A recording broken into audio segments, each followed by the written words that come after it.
Oh, yes. Good morning, Mzansi. Oh, thank you firstly for making the best decision ever, and that's waking up with us, and choosing to speak English. But it doesn't matter. We're just going to have fun this morning. And what a show we got lined up for you. It's absolutely jam-packed. It's a show filled with environmental affairs, trending recipes, and tech news. So Nature Boy is here to celebrate that, of course. So where do we start? JP is obviously reviewing the latest in the series of the larger-than-life sharks in Meg to the Trench. Dum, dum, dum. While we explore what lies in the depths of the ocean. Yes, literally, we're going to dive into the ocean and figure out what lurks beyond in the darkness. And it doesn't stop there, because it's also about a denim for both men and women. So we have the latest styles from Reed Denims, and that's to take your regular jean look to an absolutely whole new level. Now, it is getting even better, because finally we are being entertained by Afrikaans duo Jerick Lomas and Gemma Catherine in the building. So ladies and gentlemen, strap your seatbelts on, get into the couch, get comfortable, because the next few hours are going to be the ride of your life. And someone here to drive the wheel, standing at the helm to serve you. G-Man, what's happening, Cap? I don't know how much longer I'm going to be here, but I'm so sorry, man. A fleeting moment this morning. Yes, we are terrified. Why? Because Meg 2 is here. I'm speaking specifically to my son right now, because he asks me this question all the time, because we know that Megs really do exist in the Mariana Trench. If you knew that megalodon sharks still existed, would you go out into the ocean? How would you feel about a predator bigger than any other predator that the Earth has ever known swimming in our oceans? I would love to hear from you right now. We are going a little gaga over Meg 2. We love Jason, we love the film, and it's time to have a little bit of fun this morning. So it's going to be an embraced 3 hours of madness, mayhem, and a whole lot of excitement.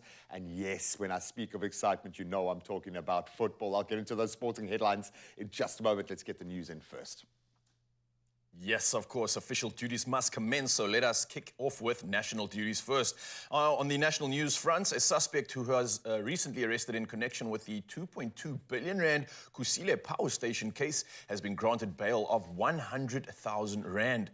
Now, Lesetsa Muchinya appeared together with 17 other accused in the commercial crime court at Middelburg in Mpumalanga. Now, Muchinya was allegedly involved in money laundering of some 3.1 million rand. Now, he was arrested at his home in Gauteng, and the other accused are the former CEO of Salga, Thabo Makwena, Eskom's former interim CEO, Machela Koko, and Koko's stepdaughter, Koketso Aden, and Tato Choma. Now, the case was adjourned to September the 4th. Now, carrying on with the national headlines, the city of Johannesburg says it will cost an estimated 178 million rand to repair the damage caused by an underground methane gas explosion along Lillian Ngoyi Street in the city centre. Now, Johannesburg City Manager Floyd Brink yesterday explained that methane is lighter than air, and it travelled up along the service tunnel from an unknown source to the crest of a tunnel near Van Brandy's Street. Now, the explosion, which ripped apart a stretch of the road, left one person dead and 48 others injured. Now, from our national headlines, let's head over to international news. Now, power supply from Nigeria to Niger was down to zero yesterday.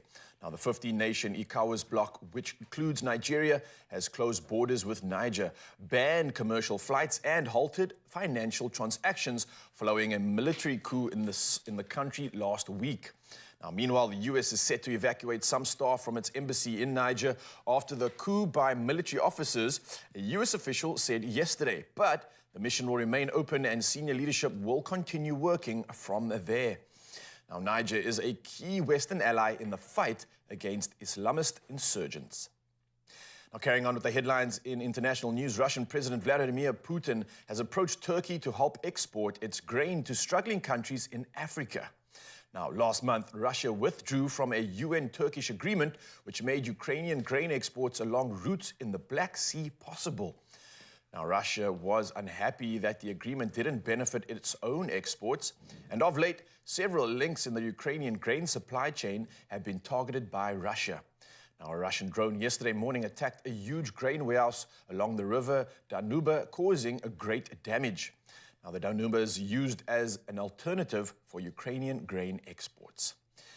And finally, of late, some 110 million Americans have been under extreme heat advisories as record temperatures of 47.8 degrees Celsius hit Arizona.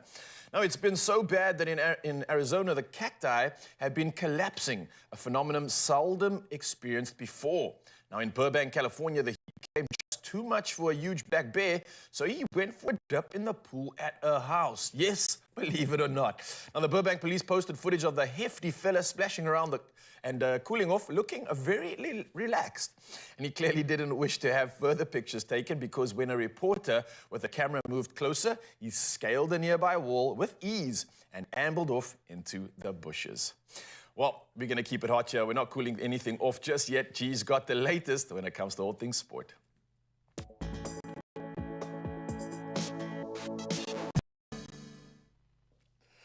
Oh, buddy, it's difficult to know where to begin this morning. Let's start with netball and an exhilarating Netball World Cup match at Cape Town International Convention Centre last night. The Proteas battled probably their toughest opposition to date, New Zealand, to a thrilling 48-all draw. So Nicole Dalliard, she shined with 15 goals in 18 attempts, including a dramatic buzzer beater that certainly ignited the crowd. And though their goal percentage trails Jamaica and New Zealand, the Proteas' slim hopes for the semi-finals do continue. Next up, they take on Uganda in their Pool G clash, and that's today at 4 o'clock. They're going to need all of our energy. But I think they took all of our energy last night to achieve something truly special as we turn to football. And Temi Kgatlana's injury time goal propelled Banyana to a momentous 3-2 victory against Italy in the FIFA Women's World Cup Group G clash in Wellington. This is the first time one of our national footballing teams has made it to the knockout rounds. Now they'll compete against the Netherlands. And coach Des Ellis hailed the achievement as a significant milestone for the country's sports, showcasing South Africa's growth on the global stage since their last World Cup appearance 4 years ago. They certainly stepped up. Banyana's clash against the Netherlands happens this coming Sunday. Let's hope they can ride this incredible wave of self-belief. Then we stay in the footballing lane right now, but to say goodbye to a legend. Italian footballing legend Gianluigi Buffon has officially retired from football at the age of 45. So over his remarkable 28-year career, Buffon achieved numerous milestones for both club and country. Notably, he won only 10 Serie A titles with Juventus, a League One title with Paris Saint-Germain, and then, of course, lifted the World Cup in 2006. Revered as one of the finest goalkeepers in history, Buffon concluded his journey at Parma, where he, of course, began his career despite facing injury challenges in his last season. Certainly one who deserves a doffed cap this morning. And speaking of which, we doff our cap once again to this man. Hashim Amla has achieved another milestone in his career. The former Protea captain and renowned batsman has now joined the DP World Lions as their new batting coach. His 3-year partnership with the team will involve close collaboration with head coach Russell Domingo, offering expertise across all 3 formats of the game. Amla's illustrious career includes being honoured as one of the Wisden Cricketers of the Year in 2013, and he's certainly one of our favourites. So we wish him well on the next phase of his journey. But that's where we leave our sport for now. We'll delve a little deeper into, well, all of the sporting madness at the moment as we progress. But right now, let's get you the latest on the crazy weather front.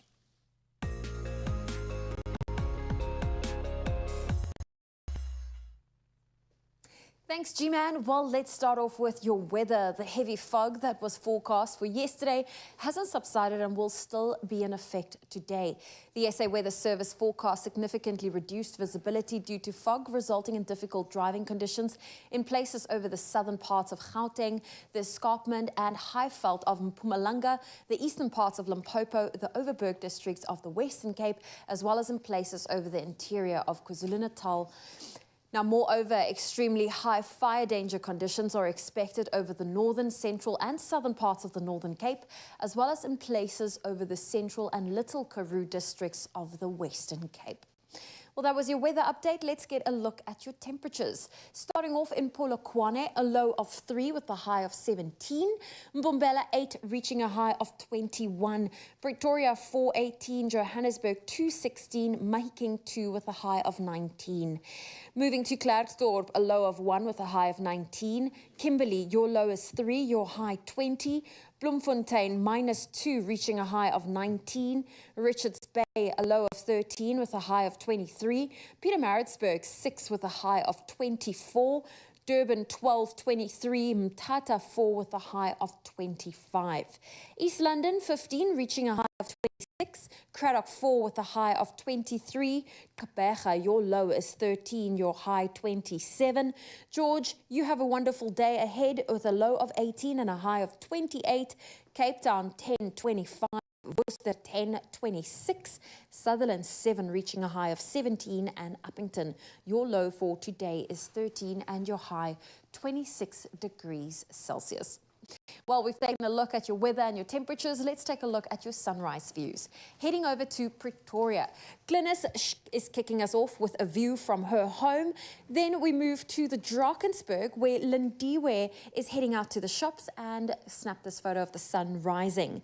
Nicole is on her way to Limpopo and shared this view from her flight. And Charmaine in Colesberg is up early to go and walk the dogs and share this view with us. Well, if you have one to do and share with us, please do so on our WhatsApp line. Our number is 063-408-8863. Oh, we're just getting started. Thank you so much, Zoe. But we're going to be diving deeper. Yes, figuratively and literally right now. We're going to find out exactly how deep the ocean actually is and explore everything about it. And then on top of that, the one and only has just arrived. Get in your brother. Are you? I really don't know what that was. That's not going to become a thing. This is not going to be viral. I think a doctor sees this and says... But you know what's going on. If you can see behind JP right now, we're talking about Meg to the Trench. He's got all the hype. He's got all the reviews that we have needed for this one. And let's hope it doesn't scare us away from the ocean. Don't go anywhere. We'll see you after this. Now you can generously give a voice to Storytime. Visit our library of homegrown audio stories at cadbury.co.za.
It's my feel good.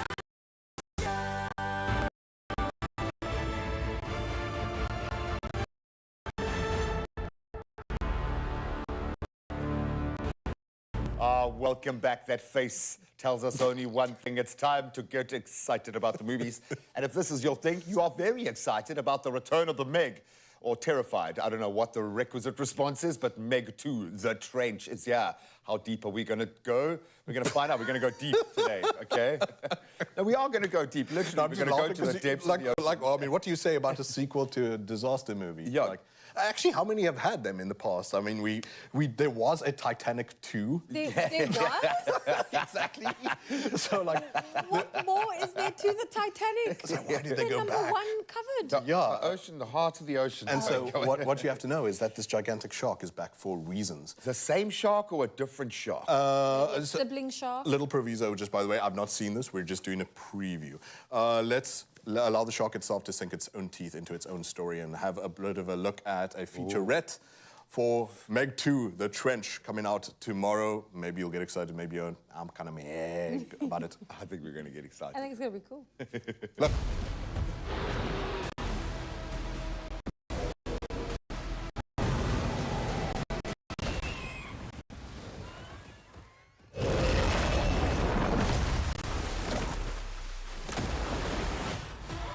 What was exciting was taking the original Meg and then supercharging it and giving it bigger creatures, We've got company. bigger monsters.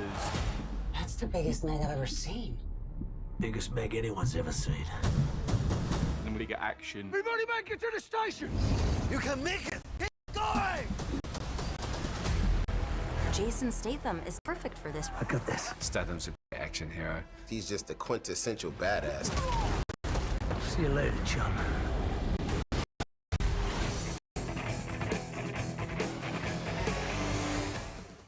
Wow, that's big, eh? That's big. huge. The two of us just sitting here mansplaining one. Yeah, we're mansplaining what a megalodon shark is. Is Like it it 4 could times actually larger still than the great exist. white? Is it 2 times larger? No one knows. You don't understand, because my son is absolutely mad about sharks. He loves You go sharks. off then. He Tell us about the loves- The megalodon is terrifying because it can swallow most things whole. I think that's why it's so exciting. But it needs to eat a lot, dude. You're our resident paleontologist? So you be our Jurassic Park guy. Is it about 2 times the size of a great white? 2.5, 3 times bigger. Look, no one big. really saw one, but it's very, very big. I feel like Zoe's very convinced. And I think it's this notion that sharks haven't really evolved. Graham, we're not going into the Come history on. of the megalodon. I No told one you we're going cares. deep, man. But tell me about Meg 2, the movie. Exactly. Obviously, there's part 1. Exactly. Have you guys seen part 1? Yes. Okay, you have. I Have saw you, the Zoe? preview.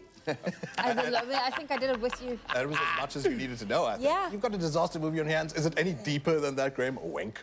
Yeah, I think it has to be. Okay, tell you what. So Meg 2, what's happening here is that obviously in the previous one they exposed that the Meg exists under this H2S, this is hydrogen sulfide layer of the deeper part of Mariana's Trench, deeper even than Challenger Deep, where it exposed itself. And I've not seen this one myself. I'm sure that's just a little prequel bit there, that it gets its own origin story, because the megalodon doesn't actually exist that we know of. It's a prehistoric shark, and in this one, it seems like it's taken on this trajectory now of remembering Godzilla. They found out in the sequels that it's a mom and it's made babies.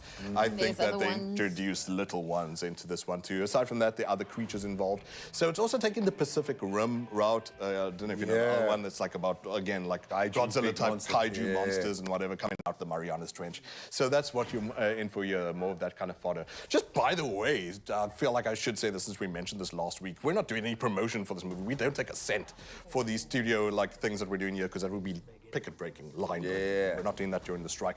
All I'm doing is telling you what's available this weekend in South Africa, and frankly, I wouldn't go see this myself. You've got to, and look, I'm not saying it's terrible necessarily. I don't know the facts. I ain't seen it, but my first impression is that it's not necessarily going to be for me. I've seen the first one, and it had this weird feeling of, it wasn't sure necessarily like it wanted to be Snakes on a Plane, like Okay. super stupid fun. Yeah, but It wasn't sure necessarily that it wanted, like, you know, spook you. It wasn't necessarily pure horror. Like, it wasn't trying to pick a side.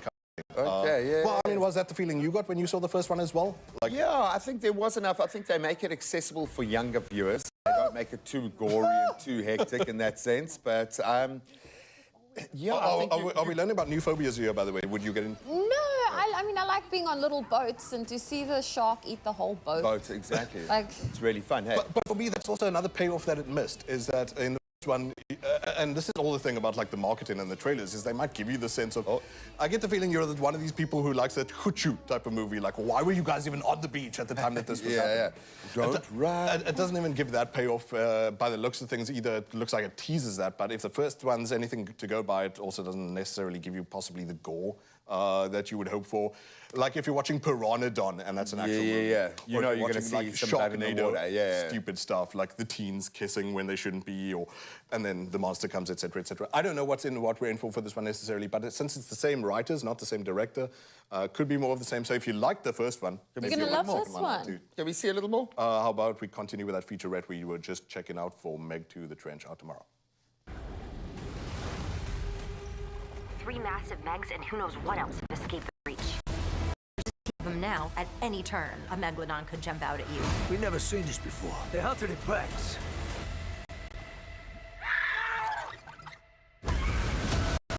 Not only is the Meg the antagonist, there's a maelstrom of enemies. It's like Jurassic Park underwater. Yeah, bring it on. Let's get more creatures from the deep. This is a bad idea. Just a little bit. I think it's gonna be even more jump scary. It is sheer aquatic chaos, and it's awesome. This is going to be megalodonish.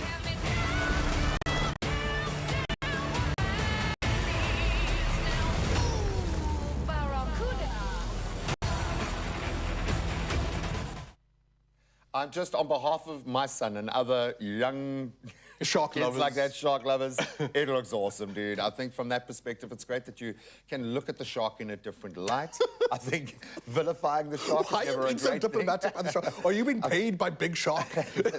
Listen, bro, I'm there. I want the big shark to survive by the time my kid grows up, man. So I like the fact I want to hear the that verdict from the person who looks like they're very much fence sitting on the thing. Is this the kind of thing that you go in for? Can it swallow you whole? I feel like with movies like this, they give you the best parts in the trailer, and then you go watch the movie, and you're like, wow, okay. I could have just watched the trailer. Yeah, that's sort of my sense as well. But hey, we'll find out when it comes out tomorrow. The last one made $500 million around the world. I think that's the 500 million reasons this thing exists. Yeah. But hey, it looks like at least it's not necessarily taking itself as seriously as the first one, that it knows that snakes on a plane was a joel for some people, etc. It looks like it's taking more of a comical bent. We'll find out. Yeah, man, a bit of a roller coaster ride. If you're a shark lover, if you're a lover of prehistoric sharks, awesome. If you want to find out if a Meg actually exists right now, the deeper you go in the ocean, stick around. Meg. Oh, yes, it's time to have some fun right now, and I'm so excited for this. Now, humans are absolutely incredible. We've conquered mountains, the moon, and the depths of the ocean, but we've only managed to reach a depth of 332 meters. Now, this begs the question, what creatures lurk beyond this? Now, I want to get my man in here. G-Man, come in here for this one, because it's time to have some fun. Dude, you're going to love this. You're going to love this, okay? I want to go deep today. I told you. I want to go deep. I got you sorted. As deep as we can. So listen to this, right? There's this cool app that you can see. You can head to it online yourself if you want to, but this is the Deep Sea. It's made with love by Neil Agawal, and literally, we are going to do exactly that. Let's do it. This is an app that you can scroll through, and as you can see, this is the ocean. We're above the ocean line now, but as we scroll deeper, take a deep look breath. what happens. Let's go. Boom, boom, boom. Oh, wow. So this is pretty cool, right? So we're going 60 meters deep. I've just scrolled down to this region, and between the first, well, like basically the first 100 meters, this might not sound very deep, right? But the Big Ben London is about 100 meters in length. So If just you've to give you gone down perspective- 2 or 3 meters, you will know how deep 100 meters is, bro. I mean, the increase in pressure is intense. I know it's not that deep, but I didn't expect a polar bear to be diving that deep. Pretty That's impressive, really but I mean, if you interesting, look at the climate right now, they're being forced to dive deeper to get food as well. So this is pushing limits with They're certain... becoming more and more aquatic. 100%, man. On top of that, obviously, you can see these stunning creatures. Like you see now, we've got polar bears, there's clownfish, blue tang, beluga whales, great barracuda, and of course, the great killer whale. And that, as you can see, let's see where the killer whale pretty much is. That's we've quite got the a beluga dangerous whale over space there. to be, bro. I don't want to be like chilling with, with polar bears and killer whales and things. Here's the That was killer great whale. with Nemo. They were like, come chill with Nemo. It's all and look at the the killer top there, whales. yeah. That's it. Now imagine you as a human being even trying to attempt this. I tried to dive like 15 meters. I already felt the pressure at that depth. It's insane. So at 100, what is going on. I probably think you'd struggle to even breathe. But we go deeper. You can see the sea lions, some bull Wow, they shark go are quite deep, common. eh? Yeah, the green sea turtle, something I saw when I was on my trip to like the Indonesian islands and stuff. Man, it's insane to see how deep they really chill over there. But it goes deeper. So after this, you get something called the twilight zone, right? The twilight zone, this is kind of between 238 to 330 meters. This is where we obviously go deep, and you'll see things become stranger as well. And obviously the ocean becomes a little bit colder, so the light becomes dimmer. And you'll sometimes see little flashes of bioluminescence in some of these organisms. But as you can see in the twilight zone, how cool is this? We get some haddock, we've got some eels, cat sharks as well are in here. This is where it gets really interesting. Look at this terrible claw lobster. I don't want to meet that in the ocean. Looks like it's got a lightsaber. Yeah. To cut all the kelp. It's amazing. Kelp is deep, eh? Yeah, it really is. You go deep, obviously, the great white shark. I didn't know they could get to these depths. This is pretty impressive. And then something more common, a bottlenose dolphin. But let's get crazy. Let's go deeper, and let's get into that 332 to 515 range. And this is where things get crazy. Because for human beings, right, I think the year was 2014. As you can see, Ahmed Gabir, he dived the deepest any human has gone, a scuba diver of 332 meters. I don't even know what the pressure must be like. They must have had to doctor and kind of measure that decompression and compression phase. Must have been intense. Full on team. So this is where things get really crazy, right? And obviously the bioluminescence increases. You've got fireflies, squid, sea angels, and the list literally goes on. Look at this. This is a sea angel. How cool is that? Oh, wow. Hello. Literally a majestic slug enters the ocean. Imagine swimming past this thing. What do you even say to it? Imagine how jealous garden snails are of the angel. Wow, that is beautiful. Now, this is something that blew my mind. At 657 meters, 3.8 meter leg span of a Japanese spider crab.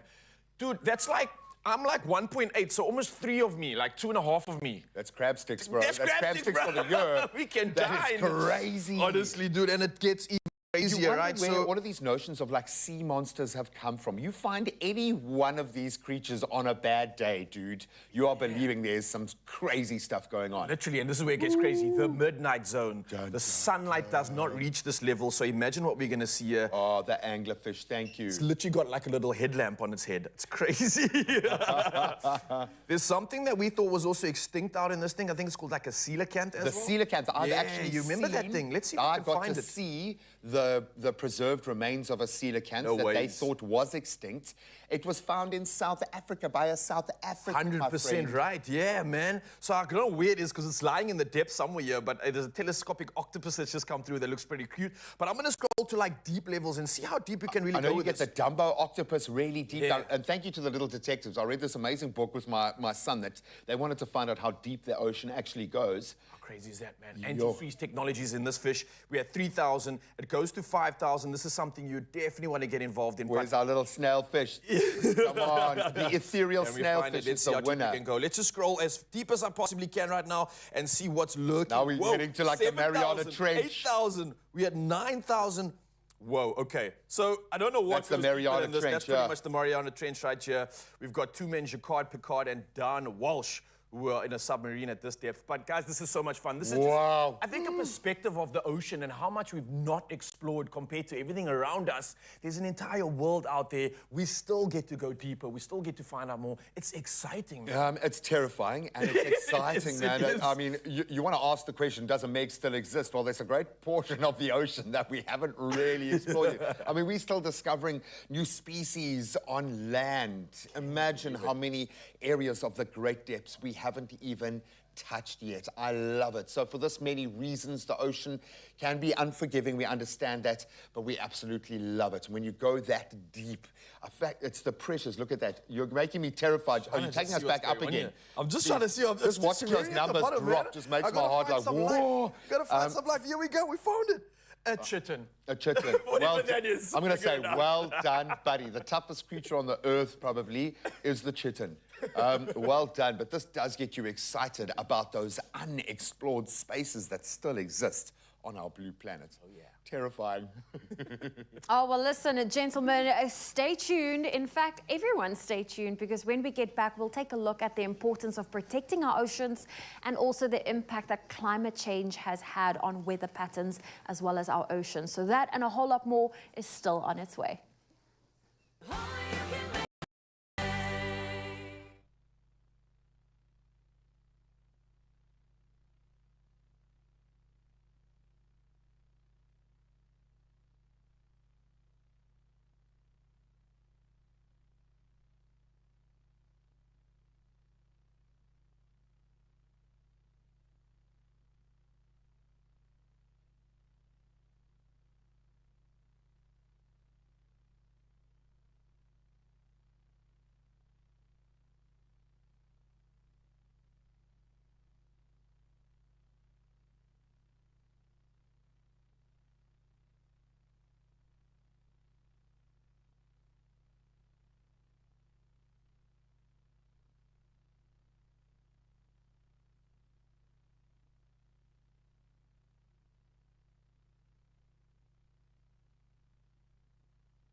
It's my feel good.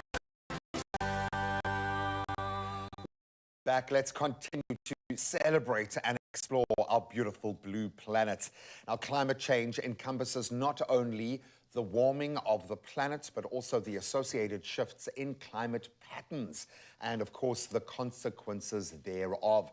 This morning, we take a look at 4 drastic weather events that happened abroad that researchers believe are connected to climate change. And we're going to do this with 2 expert guests. Robin Hills, Head of Programs from Food and Trees for Africa. We are here for that as well. And, of course, we welcome alongside Callie Chateau-Seister, who is a research assistant at the Two Oceans Aquarium Foundation. Welcome, guys. Thank you so much for joining us. Yeah, listen, there was, firstly, good morning. It's exciting to talk about this. I think these conversations should never stop, firstly. What happened a few days ago? It was a very big day. I believe last week, Tuesday, we celebrated something big. What was the occasion and how did we celebrate it? You guys aware of this at all? Yes, very exciting event. It's the 3rd of its kind in South Africa. Yeah. It took place on the 1st of August and it's Marine Protected Areas Day. Nice. And there were so many events that were celebrated on this day. So it first started off with a virtual tour of several different marine protected areas in South Africa. We had a Twitter chat for the online community. Well done. We had a webinar for recreational anglers to discuss pros and cons of marine protected areas. Additionally, the Two Oceans Aquarium hosted a Kelp Night event at the aquarium where we were surprised by some amazing hosts and guest speakers, but also some delicious kelp-inspired food, and that was really delicious. We had gin-infused, nice. kelp-infused gin and kelp-infused coffee, so that was absolutely wonderful. And then our team in Aliwal Shoal MPA, which is located on the KZN South Coast, they had an ocean festival where they actually walked the 30-kilometre stretch of the marine protected area to show awareness. And then we had some great activities in Sodwana Bay, where the kids got to explore the rocky pools, and the fun doesn't stop there. So this weekend, the Two Oceans Aquarium is hosting another rock pool, which is something like a treasure hunt. It's happening at Dalebrook on Saturday. Youth for MPAs is also hosting an event at the UKZN University, where they're going to be having a seminar and they're going to be having a screening of such an inspirational short film. And then we were so delighted that the Tanzania Marine Parks and Reserves held a full-day webinar to discuss some of the knowledge and insights created around marine protected areas. So it was absolutely wonderful, all these fantastic and amazing events to show marine protected areas, and all the people that participated really showed the importance and the belief in marine protected areas, not just for people, but for nature as well. So absolutely wonderful. It's a connection, and these sorts of moments, I don't think come just because we're having a wonderful day of raised awareness. These come on the back of a lot of work being done within these MPAs. Maybe, Robin, you can talk us through some of the major successes behind this, because this speaks to a community getting behind it. It speaks to a very active community within the industry latching on, but also, most importantly, people getting it. I think for me, it all started in a rock pool. I love that. So talk us through some of the successes. Okay, so I grew up in a fishing village called Cork Bay. So I've had a very close connection to the ocean, and our role at WWF is basically to act as a catalyst, to bring people together, to try and inform, educate, assist where we can, because we have in the fortunate position where we can go out and raise funds.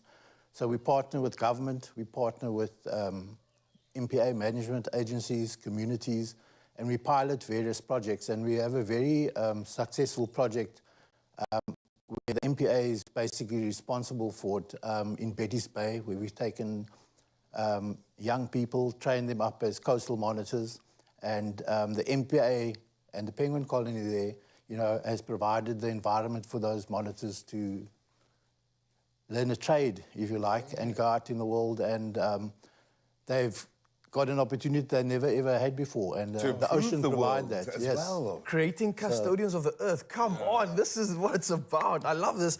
I think that, especially in South Africa, we have every reason to obviously protect, right? And garner, nourish. This playground we have is incredible. You speak of this area like Betty's Bay and that whole Clarence Drive. It is phenomenal. We had a situation in South Africa. I think we're protecting about 5% of the oceans right now. Great. But surely we could do better. Let's put a hypothetical out there. What if we were to raise that number to, say, 7 or 8%? How much of an impact, how much of a difference would that small percentage actually make just on South African coastline and oceans alone?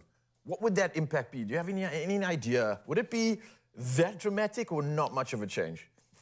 Well, I hate to burst your bubble, but as a country, we're aiming for 30% of our oceans by 2030. So we're far off that right now, yeah? No, we're not. Technically, we're halfway there. Okay. So if you include Prince Edward Island MPA, it brings South Africa up to 15% with our coastal and offshore MPAs. Makes these areas so much more important. And you know, the important thing is to raise awareness. You know, a lot of people just view the ocean as this basket of overflowing with resources. Endless. But we all have a role to play. You know, we have a lot of challenges. The ocean is under extreme stress from all these efforts. We've got mining, we've got oil and gas, we've got communities, we've got, you know, the ocean has to provide for all these people. And to find the balance is the key to it. So yeah, the challenge never ends. And it must have that dynamic tension, because you need passionate people who are up for the challenge to drive this. I think I'm becoming used to that fact that the tough times are what bring the right kind of people to the fore of these kind of challenges. Yeah, you need that. That being said, I've learned now that the state of conservation speaks to the state of the people. It speaks to the hearts, the minds, and the level of desperation of the people. This MPA kind of notion speaks to me of people taking responsibility for their own stretches of coastline, their own piece of the big blue.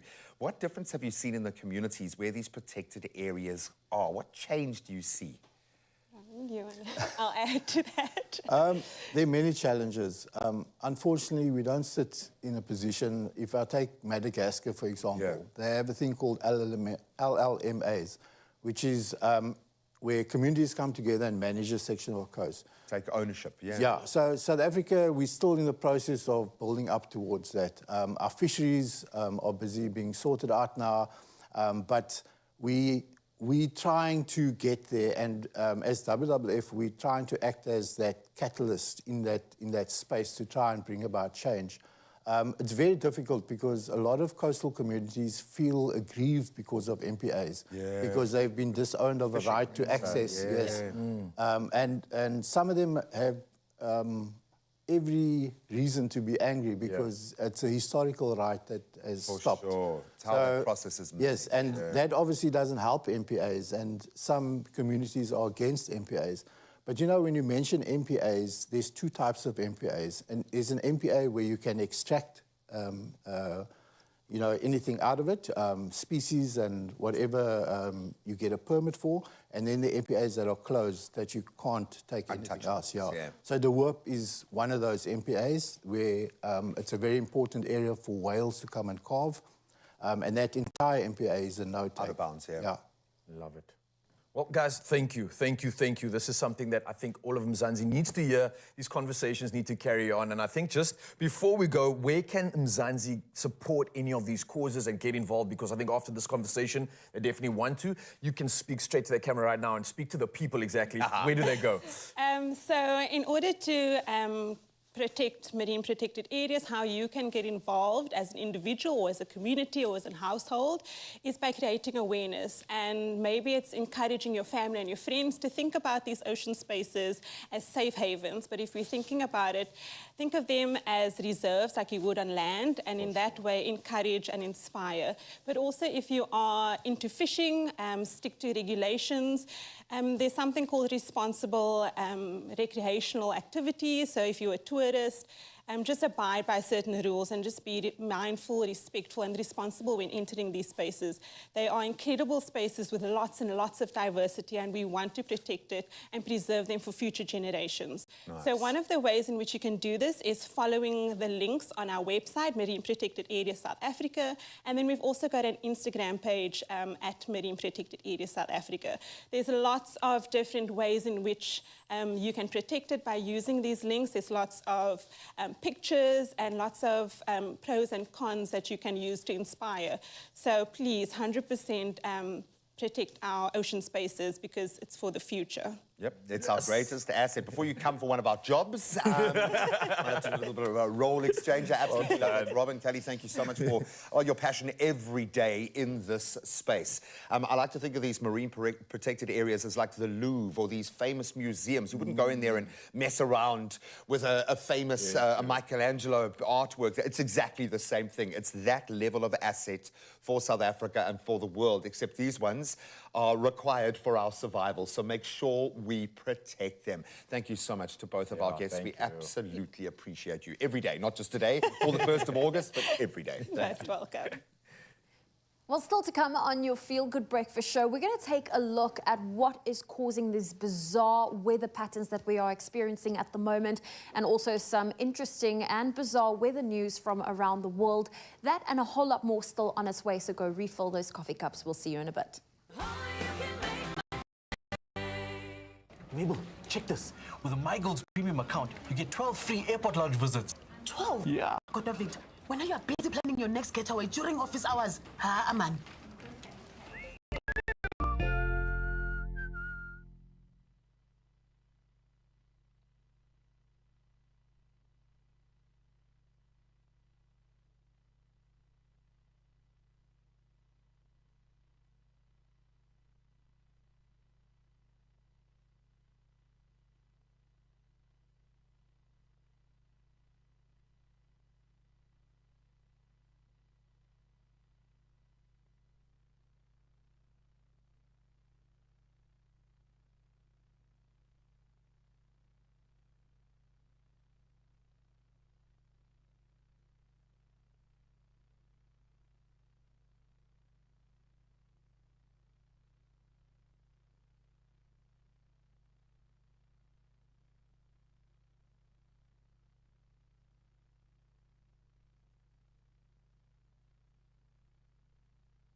It's my feel-good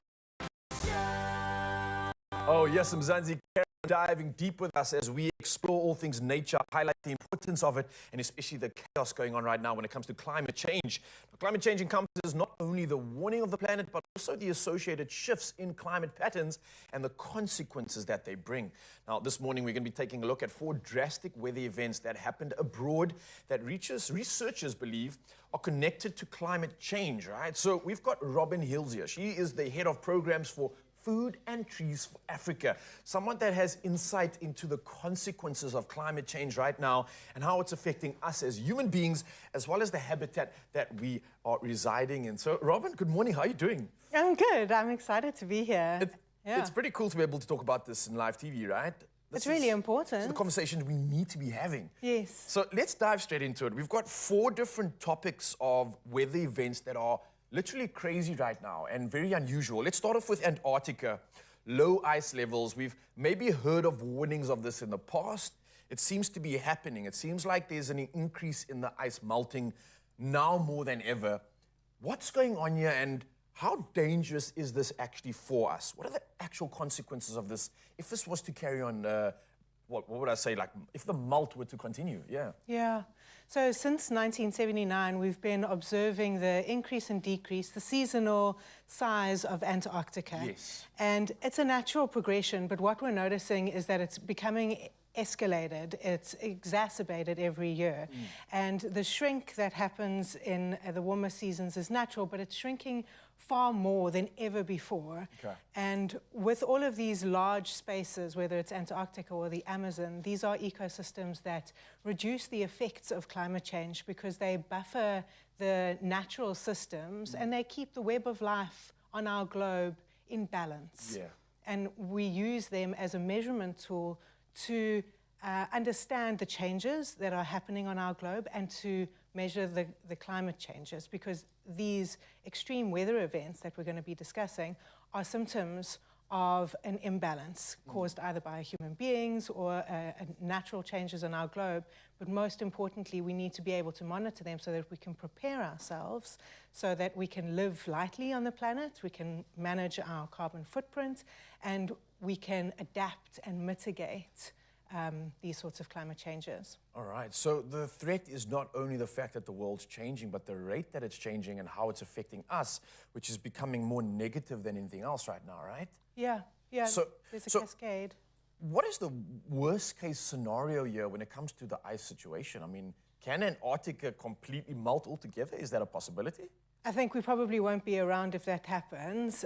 What's happening now and what we're seeing is a displacement of coastal communities and the salination of coastal areas. So where people used to be able to grow vegetables and farm, all of those areas like mangrove ecosystems are changing, which means that the migration of human beings around the planet and the strain on our natural resources and the consequent strain on politics and governments and resource management means that we're going to suffer, and vulnerable communities, marginalized communities like women in rural areas are going to be negatively affected to such an extent that it's going to create pressure on our entire system, because fundamentally we rely on all ecosystem services. Our planet and our habitats are very vulnerable to these sorts of tiny changes. 100%. And it's so crazy how something on the opposite side of the world can affect you right here.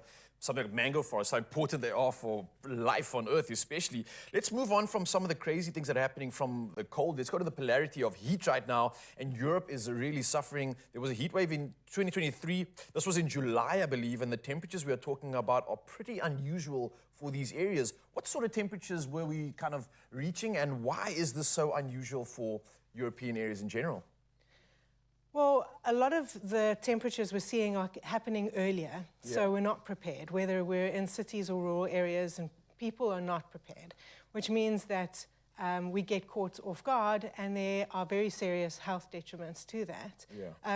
We're seeing an increase in temperatures of 1.5 degrees, which sounds like a tiny amount, but it's massive, because the way that our web of life is created and maintained, requires balance. It's a fine balance. It's a very fine balance. So, I mean, there were health warnings that when people get too hot or are experiencing the heat wave, they must stay cool, they must stay indoors, they must close their curtains, they must wet cloths and put them over their heads and on their necks.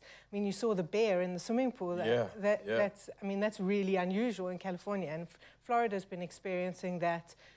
Whether it's the floods in Durban, these are all extreme weather events caused by climate change that we need to prepare for. Yeah. And we can. There are incredible resilient ways that we can adapt, and there are incredible activities that human beings are already doing to mitigate those. We're not going to halt the change. Yeah. I've seen interesting things like in Japan, especially where they have these storm warnings that have just been introduced for tsunamis as well and certain things. And speaking of, I see obviously Mawai had a massive tropical storm which has affected a lot of the region right now. And this again is something that's a little bit uncommon in terms of the extent that they're experiencing right now. And much the same for not only these storms, but if you go to the polarity of that, the wildfires in Canada, as example, are also something that has been absolutely crazy. It's devastating an entire nation. Is this again associated with climate change, or was this a human error? It's a symptom of climate change. So we're seeing more extreme weather events as a consequence to our global warming. When our oceans increase in temperature, it changes the global climate system. So Mawar was early, and it was a much bigger storm than we've ever seen in that Filipino area. No one was ready for it. No, and it displaces people. It causes all sorts of waterborne diseases. We're seeing that storm water drains, if they're not empty already, cities can't manage. So in terms of resilience, there are so many ways for us to reduce the effects of climate change, whether it's planting trees or protecting habitats or preserving very sensitive areas which absorb a lot of that pressure that climate change can put on us. Well, Robin, thank you so much for coming through. I know there's so much we could speak about when it comes to the climate, what's going on and the changes around it, but I think just having this conversation is important. Also to highlight the fact that every little bit adds back to the value and adds to the kind of war we're going on against climate change right now. So I think for you, Mzansi, this is a great conversation to have with anybody around you. I think it's important to do your part as best you can, because essentially we're entering into a period where we have no control over in terms of what's currently going on, but we can change the future right now. I mean, we can make things a little bit easier for ourselves. So Robin, thank you for coming through. This is an absolutely great conversation, and we'll carry on diving into nature right now. Mzansi, let's keep it going. Let's continue to terrify you just a little bit. And of course, is it even real if it didn't happen on social media? Well, we are going to prove that it is all real right now. We know that Mother Earth is showing flames at the moment with, I think, the most extreme weather conditions I've experienced in my lifetime, undoubtedly. From drier winters, the infamous hailstorms of Johannesburg. I've lived through a couple of those. Gale force winds in Cape Town. We continue to live through those. Even snow. Mzansi has been literally blown away by it all. Definitely. And our social media team, they came across this video that was trending recently all the way in Milan and is showing us just how upset Mother Earth really is. Oh my gosh. It's 4 in the morning. Oh my gosh.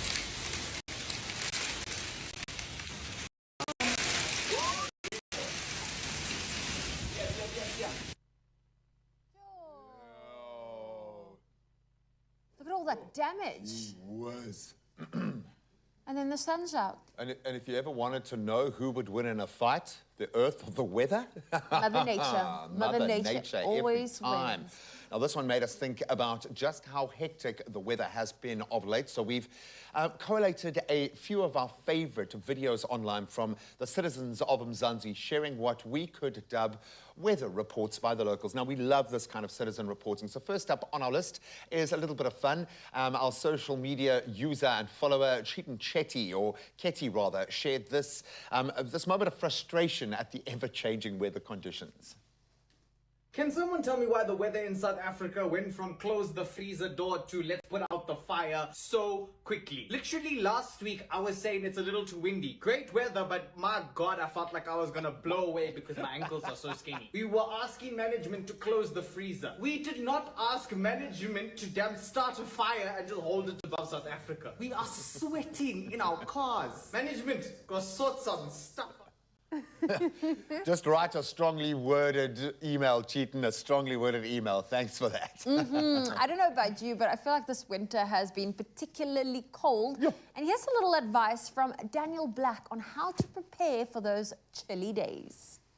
This place is way too cold, you need a jacket. This place is way too cold, you need a jacket. Jacket, jacket, jacket. Oh, wow. Jacket, jacket. I like the song, Jagged. That's true. Only thing that's missing is a surfboard somewhere in the mix there. I think that was Ryle, pretty much. Ryle and Sean, how they wake up every single day. I love it. Now, talking about the cold, if you've ever been in Johannesburg through a hailstorm, you know it is no joke. I'm talking hail the size of golf balls or even bigger at times. And if you haven't seen this, take a look. Wow. Hailstones the size of golf balls in South Africa. They're brave to be outside. Yeah.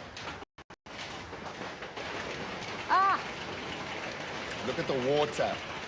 Just look at that water frothing there. And I bless my poor mom. I hit a hailstorm like that coming past Lenasia once on rush hour traffic coming back from holidays from Durbs.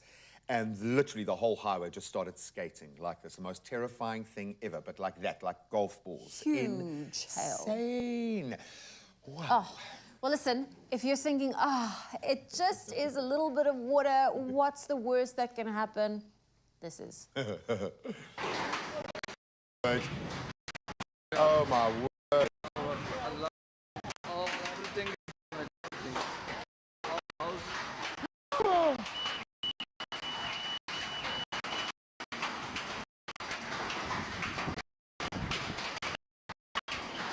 Oh, that's horrible. I'm so sorry. It's sobering is what it is. It's terrifying. So last but certainly not least, just last month, Joburgers experienced something that always makes us go insane, snow.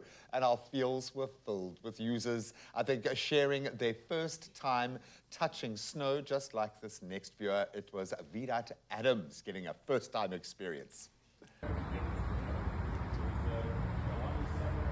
Gonna jump in the pool.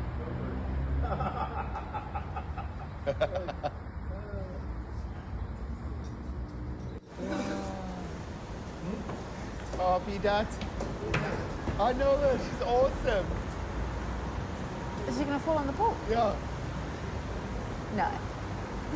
Oh, Vidat. I know Vidat. She's lovely. She's absolutely wonderful. I hope you've been watching this girl, but knowing her, I was waiting for her to just dive into the pool and really feel the cold. But that was intense. Oh, wow. Well, listen, some were fun, some were games, but at the end of the day, it's also very serious. And we want to know from you and perhaps see some of your videos or photos that you have. Feel free to send them through to us on our WhatsApp line. Our number is 063 408 8863. And tell us, what's the most extreme weather conditions that you have experienced in South Africa? We'd love to hear from you, but don't go anywhere, Mzansi. Right after this, there's so much to look forward to. We're going to be diving into all the highlights of the Netball World Cup. And yes, Reed Denham is here. We'll always have the latest when it comes to dining out, getting your look on, and just being exceptional. And that's all in denim from Reed. So don't go anywhere. We'll see you there.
Welcome back. It is your Feel Good Breakfast Show, Expresso on S3. It's top of the hour, which means 1 hour down, another 2 to go. Let's catch up with this morning headlines.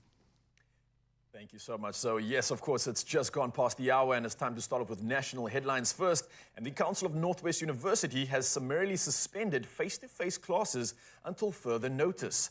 Now, this after the majority of students who are funded by the National Student Financial Aid Scheme, otherwise known as NSFAS, didn't receive their monthly allowance for a third party that has been given the responsibility of distributing the funds. Now, the council says it acknowledges the students' frustrations and the impact that the delays have on beneficiaries and the academic program. Now, meanwhile, chaos erupted in Pretoria CBD yesterday afternoon when students and police clashed during a protest over the NSFAS defunding crisis. Now, next up in our headlines and sticking to national headlines, a suspect who was recently arrested in connection with the 2.2 billion rand Kusile power station case has been granted bail of 100,000 rand. Now, Lasetsa Muchinya appeared together with 17 other accused in the commercial crime court at Middelburg in Mpumalanga. Now, Muchinya was allegedly involved in money laundering of some 3.1 million rand. Now, he was arrested at his home in Gauteng. Now, the other accused are the former CEO of Salga, Thabo Mokoena, Eskom's former interim CEO, Machela Koko, and Koko's stepdaughter, Koketso Eden and Tato Choma. Now, the case was adjourned to September the 4th.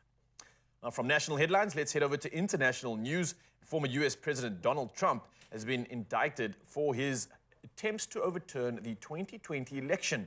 The third time in 4 months has been criminally charged. Now, prosecutors said he pushed fraud claims and he knew to be untrue, pressured state and federal officials to alter election results, and incited a violent assault on the US Capitol in a desperate attempt to undermine American democracy and cling to power.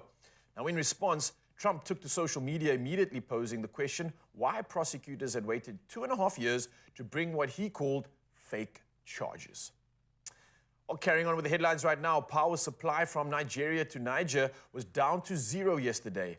Now, the 15-nation ECOWAS bloc, which includes Nigeria, has closed borders with Niger, banned commercial flights, and halted financial transactions following a military coup in the country last week. Now, meanwhile, the U.S. is set to evacuate some staff from its embassy in Niger after the coup by military officers, the U.S. official said yesterday. But the mission will remain open and senior leadership will continue working from there. Now, Niger is a key Western ally in the fight against Islamist insurgents. Now, finally, you're probably still having cold shivers after hearing all about Meg 2. Well, here's something to exacerbate matters. A strange, dangerous game of ramming into small sailing and fishing boats is spreading through a population of orcas off Spain's coast, where they hunt for tuna at times. Now, scientists say at least 20 Iberian orcas have adopted this behavior from their elders. Now, it's believed that a few started interacting with damaging small sails in 2020. Scientists say they aren't aggressive, really playing with the boats. Now, Dr. Rino Thomas, a scientist based on Spain's south coast, was quite brief about that. Came through with a quote: "It's only a game.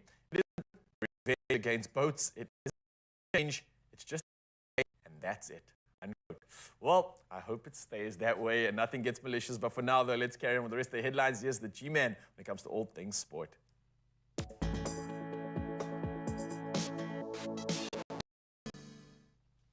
It's never just a game, Ryle. It's never just a game, my friend. Let's start with netball in an exhilarating Netball World Cup match at the Cape Town International Convention Centre last night.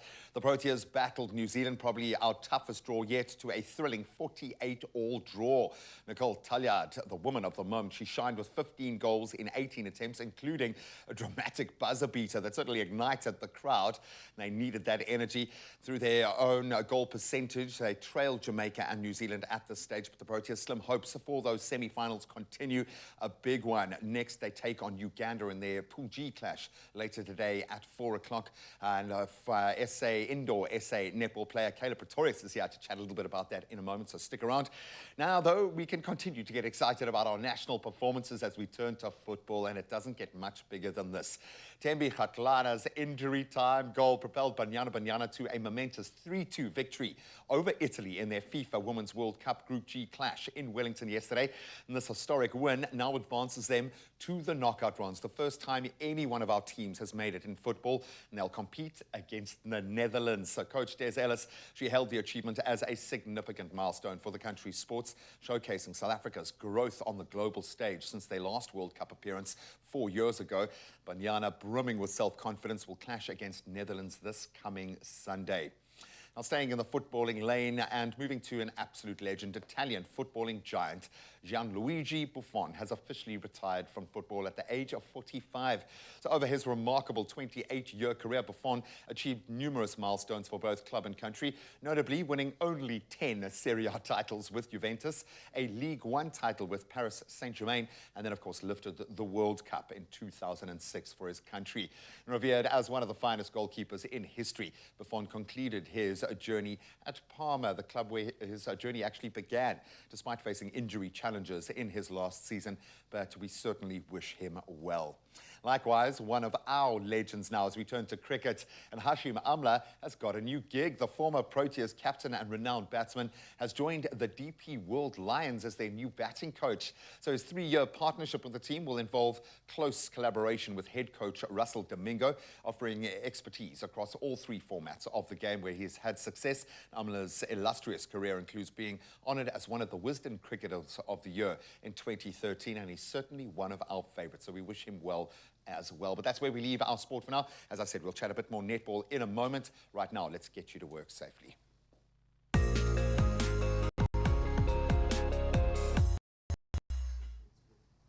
Oh, thanks, G-Man. Well, let's take a look at your traffic. Starting off in Durban, KwaZulu-Natal, there's been a multi-vehicle accident on the N3 westbound.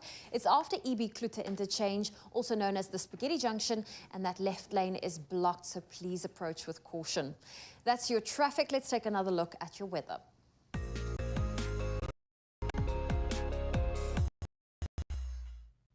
And we start off with some news. eThekwini acquires more water tankers to cut down on hiring costs.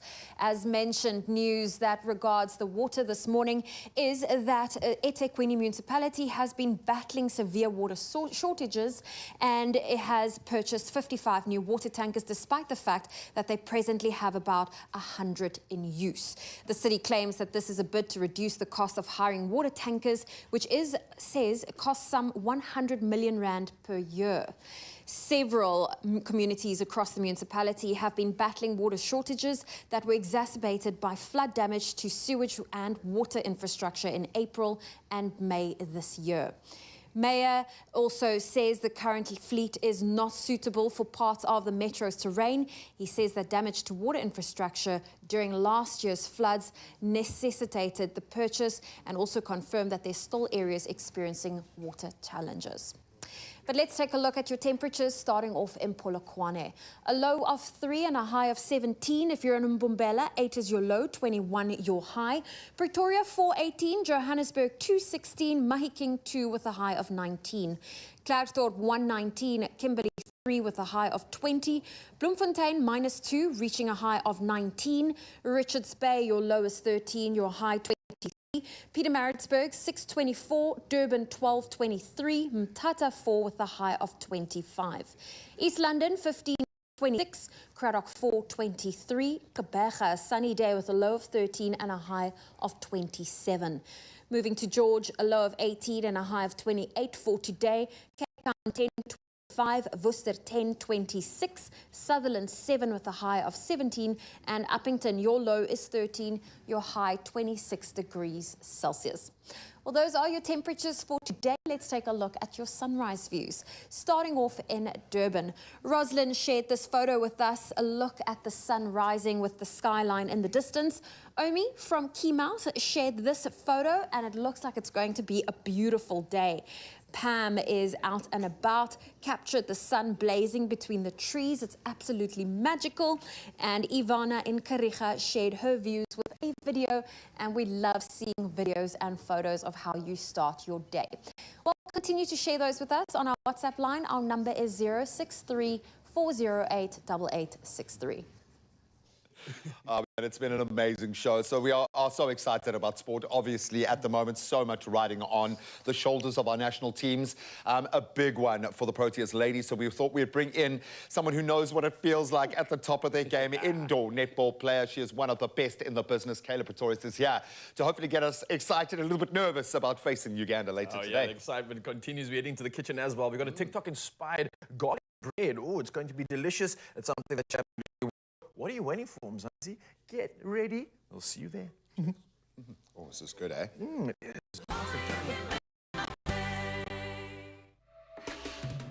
Here's the Coffee Magicians.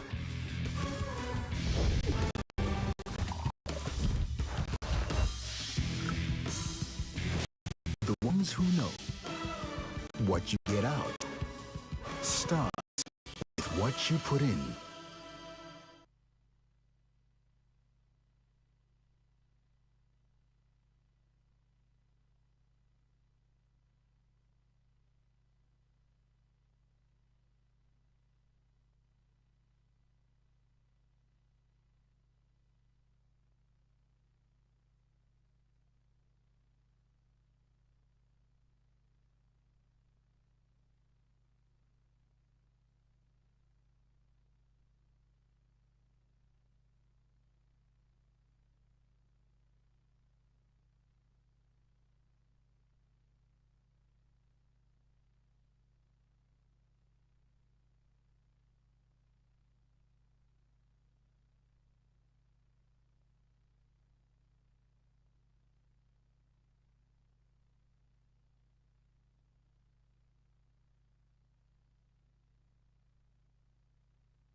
Baking is love made edible.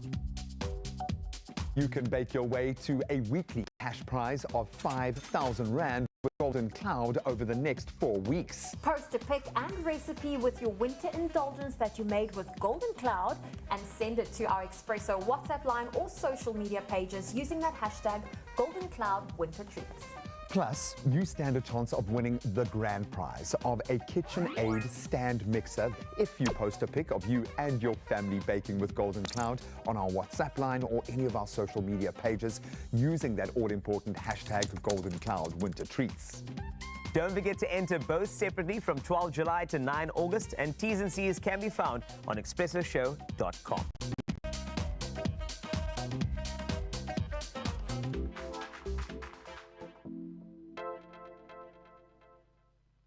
It's my feel good.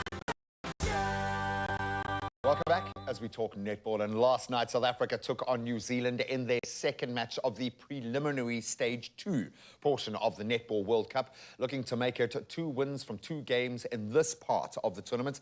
And it was tight, a very tense affair with the sides playing out ultimately to a 48-all draw, just to spice things up. And here to chat more about the match and our prospects, SA indoor netball star, Kayla Pretorius. Kayla, thank you so much for being here. Oh, you're welcome. I know you must be loving this. On home soil, to have our team performing here in South Africa, all this expectation.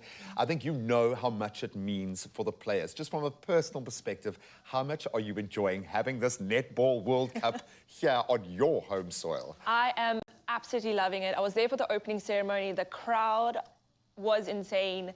It was so, like, heartwarming just watching them play, knowing that these are your players. This is a goal that one day, like, all little girls want to achieve. For sure. And play alongside them. It's been phenomenal. It really has been. I've seen a lot of international teams as well.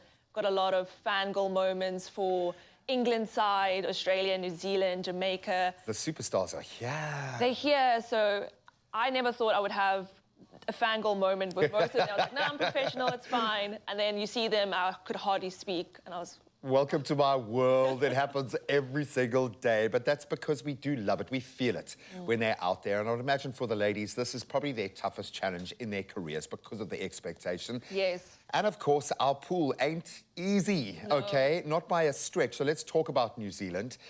When we talk about how unforgiving this game can be, I know in your format of the game, even more unforgiving in the indoor arena, but this, I mean, quarter by quarter, you've got to keep it close. That opening quarter, keeping that 1-goal gap, how vital was that for us to stay in the game against a team like New Zealand? It was very vital. On our previous game we played against New Zealand, we had a massive loss. I think we lost with like 20 goals or something. So that first quarter, it was showing them what we've been training, the fight. We were adapting to what they might have learned as well. For sure. So if we had lost a centre pass, we regained it back. So it was, like I said, that the fight that was being brought through. Yeah, it's very vital to keep that. And especially now, because it kind of is all hinging on what we do, and we're going to need a dominant display later today. And I like the fact that we saw in that third quarter where we normally seem to dip off or trail off, and I think New Zealand sides in any sporting format seem to gain strength in those final kind of stages of the match. But that third quarter is normally where we drop the ball, and this seemed like where the fight really kicked in, that fortitude. It feels like to me that's when you really need the fight to kick in. If we need that kind of spirit, this is when you want that switch to be flicked. So in the third quarter, I've heard many coaches say that's where you win or lose the game. Yeah. So the first and second, it is a constant, like, you're finding your defense, you're learning your attack, you're kind of trying to outskill them and so on. And in the third quarter, she had switched just before the second quarter, she had switched the shooters. So brand new, I want to say brand new, but to New Zealand, these are brand new shooters. They came in, the defenders didn't know exactly like how they play and stuff. They haven't really spent enough time like analyzing them, and they were just playing phenomenally. We had fresh leg on center, so I feel like that also brought up the energy for the players. And yeah, both the circles, defense and attack, I feel like they found their rhythm. Yeah. There was like a bit of state. there was a bit you could see like talking between our goal defense and goalkeeper where something would happen, they were like drop like, oh, okay, we should have done this and this and this. In the third quarter, it was a lot more, there was a rhythm to it. There were connection, yes. Nicole Talliot, amazing. I think 15 out of 18 Phenomenal. attempts, and you need that. You know the pressure of those sorts of moments when you've got to deliver, especially on the buzzer. We absolutely love those sorts of moments. Uganda, today at 4, what do we need to do to see ourselves through to the knockouts? Because it's pretty much poised on a knife edge. We just need to take a win. We need to win with, I can't give you the exact number, but we need to win with quite a bit of a gap because at the moment, Jamaica's sitting first in the log and we've got New Zealand second.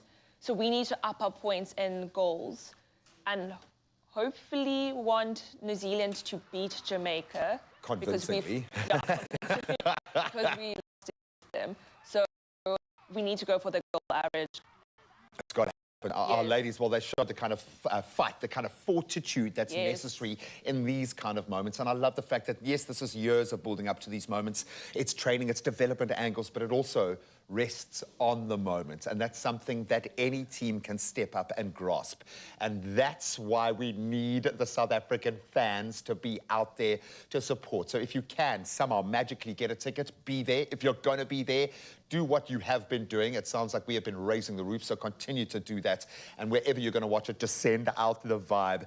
Ladies, we've got your back. Kayla, I know you're going to be traveling soon, so happy travels with that. Enjoy the tour in Oz, and of course, keep enjoying this magical moment here in South Africa. We appreciate you being here. Thank you. Come on, ladies. Absolutely, here for it. But we're also here for filling up your bellies and making you smile. So we're going to try something new. And we obviously always love trying out TikTok recipes, especially so that we can tell you if they are worth trying out or not. So, as you know, South Africans love good garlic bread, right? Yes? Especially with the braai. Oh, yes, especially with the braai. So we're just going to try something like that. It's a garlic bread toasty by TikTok foodie influencer Sierra Georgitsis of Spoonful of Sea, right? But before we get into this, let's just give you some inspiration. Let's look at this video that has garnered 17.7 million views. Check this out. Every time I think about this one time I pissed my mom off when I was a kid. I asked her for grilled cheese for lunch and she said, yeah, okay, but I want you to watch me make it this time because you're old enough now that you can make these for yourself. So I said, yeah, okay, sure. And I never left the couch. I just said, yeah, I'm watching from the couch. And she got so mad. She threw the pan and I never got the grilled cheese. Love you, Mom. She never got the grilled cheese. She didn't. Did you see that final picture? Oh, my word, Zoe. So incredible. I'm putting all the pressure on you to make this work. It looks delicious. And I'm going to show you how quick and easy it is. Okay. So I've been softening up the butter just to get it nice and easy to be spreadable. Nice. Raul, you are in charge of chopping parsley, and we're going to be making our garlic butter. Can I talk about how vital this step is? Like getting the butter to actually spread. It doesn't work when it's cold at all. It's very difficult to spread butter that's cold. It's difficult to mix ingredients into it. And then it just ends up breaking your bread and ending up clumpy and nothing spreads where it should be in terms of the flavor profile you want. So a very vital step, A very vital step. So we've softened the butter somewhat by just really using the back of the spoon. Nice. I've added garlic. I'm going to season with some pepper as well as some salt while Raul chops up our parsley. Yep, I'm pretty much done with this. How fine are we going with this We chop? want it nice and fine, pretty please. Right, I'm going to try a No fancy thing pressure. here that they do on the TV. I've never tried this before. I love a fresh parsley. Yeah, You know, Raul, that is good. Perfect. The combination of that right now already with the garlic and the butter, it's getting my taste buds so excited because I think they're already putting this process together and realizing what's going to come after this. Oh, Mzansi, attention. This is something you have to put on your next showcase of guests' Making plates. sandwiches. Yeah. Yes. So, Raul, you're going to help me. I'm going to grab you. I'll grab you another knife. I'll grab You'll grab a knife. So we're going to add the butter only on the one side of our sandwich. The mixture we've here we go. just Let me grab a made. sharp one over here. Perfect. And then we're going to add it to our pan. Okay. So what am I chopping up here? So you are just going to actually spread butter. Ooh, spreading butter. Okay, I've got the You biggest needed a knife for that. small knife for but that. challenge accepted. Let's try it out. All right. Okay, there are two Yes, slices, Zoe, so you it can spreads grab. perfectly. It's so So easy. thank you for that. Yeah, and it's just you want to get it evenly all over your sandwich, and then we're going to add it to the frying pan. I'm honestly the And kind of person. then add our cheese. I'm the kind of person that needs to resist eating even this as it is right now. Like white bread with like butter and this. Honestly, You don't want to be too healthy with this recipe, Raul. Yes, that is true. Love a little Mzansi. And I'm just going to make it on a very low heat because our pan is nice and warm and we don't want the butter to burn. Nice. And then we're going to add our incredible cheeses. All right. We're really going to go crazy with just mixing up between cheddar, light cheddar, yellow cheddar, and white cheddar. Suppose you could get a little bit more personal with your cheddar choice if you wanted to, yeah, right? Yes, you can play around with the cheeses. Of course, cheddar is great. Mozzarella is fantastic because you want that cheesiness to really spread and also be stretchy. Nice. There we go. And then we're going to add the top of our So those go on sandwiches. top. Okay, that makes sense, of course. Get in there. Right now is just insane. Butter's coming together. I can smell that parsley combining with the garlic as well. And once that cheese melts, it's going to be like... It's going to be beautiful. So we're just going to let that brown a little bit and then flip it over. Nice. But I used to, I mean, we grew up making our toasted cheese sandwiches like this, minus the garlic. Just needs to go a little bit more. And we used to call it pan toast. Pan toast? Toast made in the pan. In the pan, okay. Pan That's toast. straight, nice and simple. I love it. Yeah, pan toast. But I love the addition of adding the garlic. Of course, if you've got little ones, just leave the garlic out. But this is a yummy take on a garlic toasty. You know what's cool about this? So, like, I remember we used to make, like, snackwidges, right? And they were cool because it would, like, evenly burn or crisp both sides. But what it did was it would squash everything and all those, like, ingredients together in a pot where it was, like, very, very flat.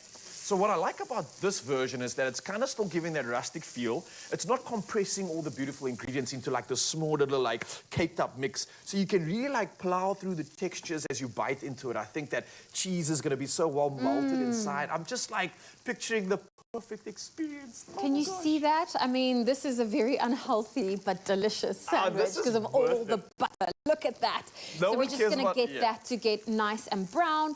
Naturally, with that happening, the cheese is melting in the middle, and that's what we want. And once this is done, we're simply just going to pop it on our board, cut it, and serve it. Yum! As simple as that. So nice stuff. That was pretty easy indeed. Of course, Mzansi, you want to get this recipe, head over to expressoshow.com. What are you waiting for? It's the perfect way to entertain your guests or yourself, even. All for yourself. You will definitely be happy with this one. And I've got to say, that was a job absolutely well done, Zoe. Oh, getting there.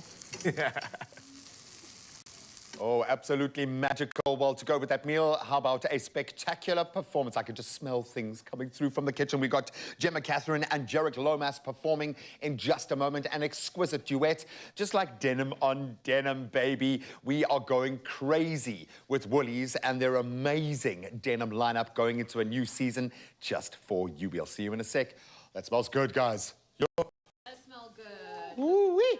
Beautiful toasty roll. You can cut that up.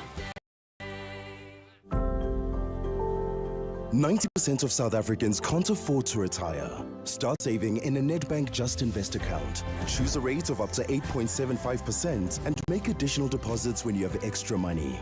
Join the bank that's best for your savings goals.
It's my field.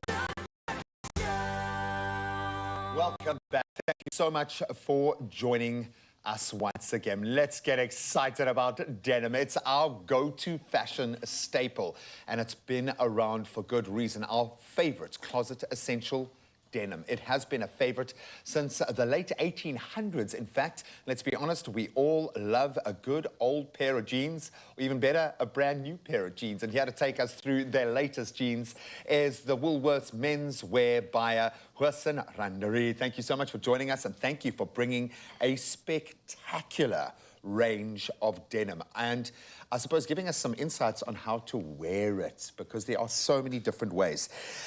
So I see this as an investment. When you're buying an item of clothing like this that speaks to so many different occasions, so many different moments and fashion modalities, if you will, you need to invest in the right kind of quality. How do you know you're getting the right kind of quality, and what should be in your mind when you're investing in denim? So I think firstly, Graham, the most important thing is for a person to look at what is the right fit for the person. I think when a shopper goes into a store, it's important to know whether you are a slim, a skinny, a straight, or a regular guy. Those are the key things. Then you look out for the versatility of the product. How are you going to put it together? The quality, the fit, the fabric, the finish, the color. So there's all those aspects to take into consideration when one goes and buys a pair of denim. I think you and I do the same thing. Completely. It's all about the look, the feel, and how do you want to show up wearing that product, whether it's formal, casual, whether you just want a work lifestyle product that goes with formal wear, etc. Completely, and that's the joy of denim, is you can push it in any direction. And I think fashion has allowed us to even push the boat out even further. You've got the range. And I like the fact that you can experiment a little bit as well. You don't always have to stay in your lane. Denim gives us the chance to have a little bit of fun and just express ourselves. So how can we express ourselves through the range that you've got? Walk us through what you've got on our... So at Woolies, we cater for a very broad spectrum of the customer. And bearing in mind, we've got the core range that comes in dark, mid, light, grey, etc. But together with that, this season, the hottest items you need to have is that we've curated our denim in such a way that we've added special details. You've got beautiful light washes with tea stain, 3D application. The fabrics are selected specifically for the look and feel of the product. Then you can go through to having sort of a vintage wash. It's all about how you want to pair them up. You can put it up with a formal shirt. It doesn't have to be clean jeans. So it's all about attitude. It's all about showing them what your fit is, what the look is. For sure. And we've also got different wash levels. You've got the blue, black, beautiful damage and repair detail, 3D application, back exit detail. It's all about showing up and showing what you're made of, actually. And then we've also experimented with light and tint washes. So for the season, you've colors coming through very, very strongly this season. And for the formal guy that goes to work or a night out, we've got coated products. So it's all about clean living. Slightly waxy finish. 100%. That is beautiful. Very, very nice. And it's getting it in blues and blacks, and there's other iterations of this. And then obviously for the more funkier guy and edgy guy, you got the vintage damage and repair, patch details. So it's very, very curated product that you can, it's very versatile. I mean, this could be worn formally also, or cuffed up. Yeah, 100%. completely. And I love the fact that we can dip into different eras now. There is so much interest in how you can work a particular look around your own personal 100%. style. You need the really good denim to be seen, to be believed. Can we bring our models in to have a look at some of these in kind of that context? Because when you see a little denim on denim done in the right way, wow. 100%. So this season, the hottest look is denim. I mean, you need to show up and show everyone that this is layering, this is denim, this is hot. And at Woolworths, we can cater for the entire look. He's wearing a beautiful vintage wash, damage and repair, 3D application. He's wearing a beautiful design jacket. All our designs and product is unique to Woolworths. I mean, it's world-class, world standard. And I mean, you show up in any occasion, you make a statement. Completely. And you can see the quality. 100%. And I think that's the thing. If you're going to invest in denim, make sure that it is the right quality. Definitely. So at Woolworths, we're very specific about that. All our product, it goes through wash tests. Fabrics have been tested. We go through wearer trials, the fabric that we select got elastan, it's comfortable, it's durable. So these investment pieces can go from season to season. It's how you dress it up and how you show up. Oh, completely. I'm loving the look, and you can see our amazing models feeling it. There is a certain power and responsibility that comes with denim on denim, my friend. Absolutely beautiful. Oh, I love it. Just a tip maybe, or some personal choice when it comes to styling denim. What advice would you give? Because you look so comfortable and you can feel that vibe. 100%. What advice do you have for someone looking to build on that investment? I think the most important thing is comfort, fit. Because a lot of times you don't want to wear something and you notice that you always go for your favorite jeans when you feel comfortable. Yeah. So I think one of the things is comfort, fabric, fit, finish, quality. The whole look should make you feel comfortable. So I think when you want to show up, it has to create the full look for you. Yeah, look very, good, very important. but feel good. 100%. Oh, you've done a stunning job this season. Attention to all the W Rewards members. Woolworths has launched the Play and Win Denim Edition that will run up until the 25th of August. So existing W Rewards members can shop re-denim and swipe your W Rewards card before the 13th of August to unlock a chance to play and win. And by playing, you stand the chance to win a MacBook, Beats headphones, incredible 50,000 Rand cash, or one of thousands of vouchers, so you can start building your own denim collection. And winning is guaranteed. But all those terms and conditions do apply. Thank you so, so much. Thank you very much. This is the best denim season yet. Thank you. Wow.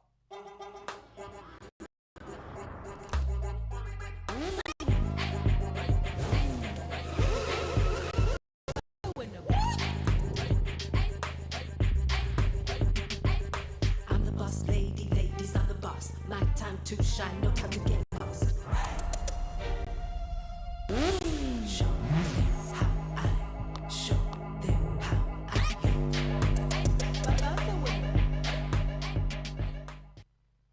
Oh yes, Mzansi, welcome to it. And joining us on the Expresso stage right now, I'm excited. We've got the talented and gorgeous Gemma Catherine, who has been in the music industry for 2 years already and has been singing since she was 6 years old. Now, her debut track was released in 2022 and she has already taken the crown over for newcomers, and that's in the competitive music landscape. So, ladies and gentlemen, let's give her a feel-good welcome! Thank you. How you doing, Gemma? I'm doing good. It's my first time here, so I'm very excited. Welcome. How does it feel? So good, so good. Just a reminder, you live in front of the entire country. Yeah, I can sing in the back of my head. Listen, you've taken this industry by storm. Obviously, been singing for a long time, but really broke through in no space at all and no time at all. In the last year, you've done incredible things. Moving from that all the way up to being on the cover of like the biggest streaming platform that you get, things are happening for you. Yeah, no, it's Talk crazy. to me about this journey. How's it felt? I mean, it's amazing. I feel like I'm very lucky to be like only releasing a song last year, and now I'm already here where I am. So yeah, I'm very, very lucky to have been experiencing everything. Experiencing everything, and at such a young age. And not only that, not only being a performer, but the hustle is that you're still studying on top of this. No, it's crazy. How are you juggling this? I don't know how, but I mean, I have a passion for both. So I think that's what drives me. Okay, Yeah. but it's a crazy act to follow, especially when there's so much going on in the world and so much work that needs to go into being an artist. But somehow you're doing it right. It's a lot. And look where you are right now in front of the entire country. So talk to me about the song you're going to be performing for us. Yeah, so my first song, I'm doing Klaar Gesmeek. I think it's my third song that I released. And it's a song about like a proper girl power movement song about just like, you know, done with the guide, done with it, Klaar Gesmeek, klaar gebat. So yeah. Gemma's time now. It's my power. Well, without further ado, ladies and gentlemen, this is Klaar Gesmeek by Gemma Catherine. Take it away. Thank Stage is yours.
debut on live TV. man. Beautiful stuff, and it doesn't stop there, Mzansi, because we got, speaking of young talent, another one in the building. We're talking about Jerick. He's here, standing by, and oh, this voice is going to serve you. Don't go anywhere. We'll be back with some more entertainment at its finest.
It's my feel good. Welcome back. It is your Feel Good Breakfast Show, Expresso on S3. Now, yes, the gents had their moment with their denims, and now we're putting the attention on the woman, because Cameron Diaz said it best. She said, I'm like every other woman, a closet full of clothes, but nothing to wear, so I wear jeans. And I can't think of a better way to describe it, because yes, we all have that pair of jeans that we love. It's in our wardrobe. It is the Euro, and we cannot go without it. Now, Woolworths' women's wear buyer, Courtney Lello, she is here to take us through their latest denim innovations. And it's always so great to have you here, and it's lovely to also talk denim and innovation, because with Woolworths, there's always the difference. Courtney, how is Woolworths doing things differently? Hi Zoe, so nice to see you again. Yes. So with Woolies, we are always thinking bigger, larger, what else can we do? So with our signature stretch in all our denims, we have a wide variety of lengths, shapes, fits. So really we've thought about the woman and best how to serve her for her confidence, because let's be honest, a denim is a staple in everyone's closet. It is, and I feel like you're catering not just to women, but South African women, because we are the ones who want to buy the jeans, and our body shapes are often very differently. So let's unpack how you are catering to all the different sizes. And shape. It's more shapes than sizes. So, especially what we were talking about now in our curvy range and in just the new campaign that we just saw. So, really within our curvy range, we have the curvy flare, the curvy straight, as well as the curvy skinny, and then our most beloved sculpt and lift. So, all of these leg shapes really sit quite nice high in the natural waist. So when you sit down, there is no gape, and it's just really covering that fuller figure, especially for us with tiny waists and more to give, can we say. And then as well as we cater for extra length, which is so amazing, extended sizes, as well as just regular relaxed fits for just those easy days. The easy days or the work from home days or the I'm just chilling in my jeans days. Now, Courtney, let's unpack some of these new styles, and I'm seeing some beautiful colours and washes. So let's unpack this beautiful rail that you've brought along. So the most beloved and talked about leg shape this season is actually the one I'm wearing. It's the flat front culotte. Really nice. It just doesn't have a seam on the side, so it really just hugs the fuller figure, sits nice high on the waist. We have 4 colorways in this coming through, and the pink is going to be so nice for the season. Especially given that Barbie has just launched, we're all pink obsessed. And as well as the ecru, so just something nice, as well as talking to the naturals. And then again, just something a little bit more special with all the button detail and the details. This can really go from day to night. So it's really, really perfect. And then again, our customers love the most beloved slim fit. So we can expect to see this in our stores in more high summer, especially with the new vent on the side and a little bit of razor. So just really what the customer's after. And then again, we've got our skirt, which is super nice. I mean, I'm also wearing a skirt. I mean, this one's quite fun and it's different. Especially in the new fresh wash, which is so great. And then again, just an easy denim dress, so perfect for layering. Big bold sleeves, and then again just onto some cute hot shorts that we can expect to see with the pocket detail. This is cute. These are the fronts of the shorts. Yes. That is different. And then again, our beloved capri. So this has actually made a big comeback on the runway. So we've got you covered for all your needs this summer. Oh, listen, if you are like me and you're very set in your ways with how you want your denims to sit, I'll definitely encourage you. Go to Woolies, try the different styles and shapes on. It might just surprise you. In fact, it will surprise you how incredible it is. Well, I feel like I want to hold on to some of these beautiful pieces. But, you know, we often judge clothing by its hangers. So let's bring Jill out, our fantastic model, because this is also something new and exciting to Woolworths. So super new and perfect for a date night or lunch with the girls. Just an easy jumpsuit, slip on, nice flare leg, and really just elongates the leg, which is perfect. You can have the sleeve rolled, unrolled, and then really just, you know, accentuating what you've got. And would you pair that with, like, I mean, is it too much denim to now add a little denim jacket? Babe, you have enough denim on denim. I love that. I love the jumpsuit. It gives me also that retro look and feel. Paired well with the boots, especially the one you're wearing for winter. Listen. We've got you covered. Woolworths have got you covered. Well, Courtney, I love all these options you've brought along. You've now inspired me to want to go buy the pair you are wearing right now. These will be in store towards end of August, so get shopping. Get shopping at the end of August. Well, we hope we've got you covered with your denims. And in denim, the difference, it's in the difference. And it's also the jeans that sculpt and lift, and that is re-denim. And you can shop it at Woolworths in store. You can shop it online as well as on their Woolies app. And for W Rewards members, listen up, because Woolies have launched the Play and Win Denim Edition, and that will run until the 25th of August. Now, existing W Rewards members, you shop re-denim and swipe your W Rewards card before the 13th of August to unlock a chance to play and win. And you stand the chance to win a MacBook, Beats headphone, 50,000 Rand cash, or one of 1,000s, in fact, thousands of vouchers. That is what is up for grabs, and the winning is guaranteed. Well, there you go. If you are a W Rewards winner, member, make sure, if you're not a member, in fact, make sure you sign up, because it's absolutely free. Courtney, thank you for joining us today. Thank you so much, Zoe. So nice to see you again. You don't feel like leaving, I mean, just to make your life easier, leaving some of those hangers behind, you know, in case they disappear. But hey, I'll go check them out in Woolies by the end of August. Beautiful. Espresso, milk, chocolate. Yes, sorted. These are 3 core ingredients needed to make the ultimate mocha iced latte. This is basically a fancy coffee chocolate milkshake that is far too easy to make, we have been told. And hopefully we will tempt you into making it yourselves. So Ryder and I are going to muddle our way through this, but it does look exciting. There's some very tasty, flavorful things going in. Most notably, our Lungo 8 Intenso I thought is you were strong. going to say that He's first. strong. Yeah. That's all you need to know. It's but it is. It's a really intense flavor profile. We'll talk about that and how it works so well together with this recipe. But let's dive straight into this because we're going to split the work up here. Yeah. G-Man, you handle I'm on the froth, yo. Yeah, so I'm going to handle the good stuff over here.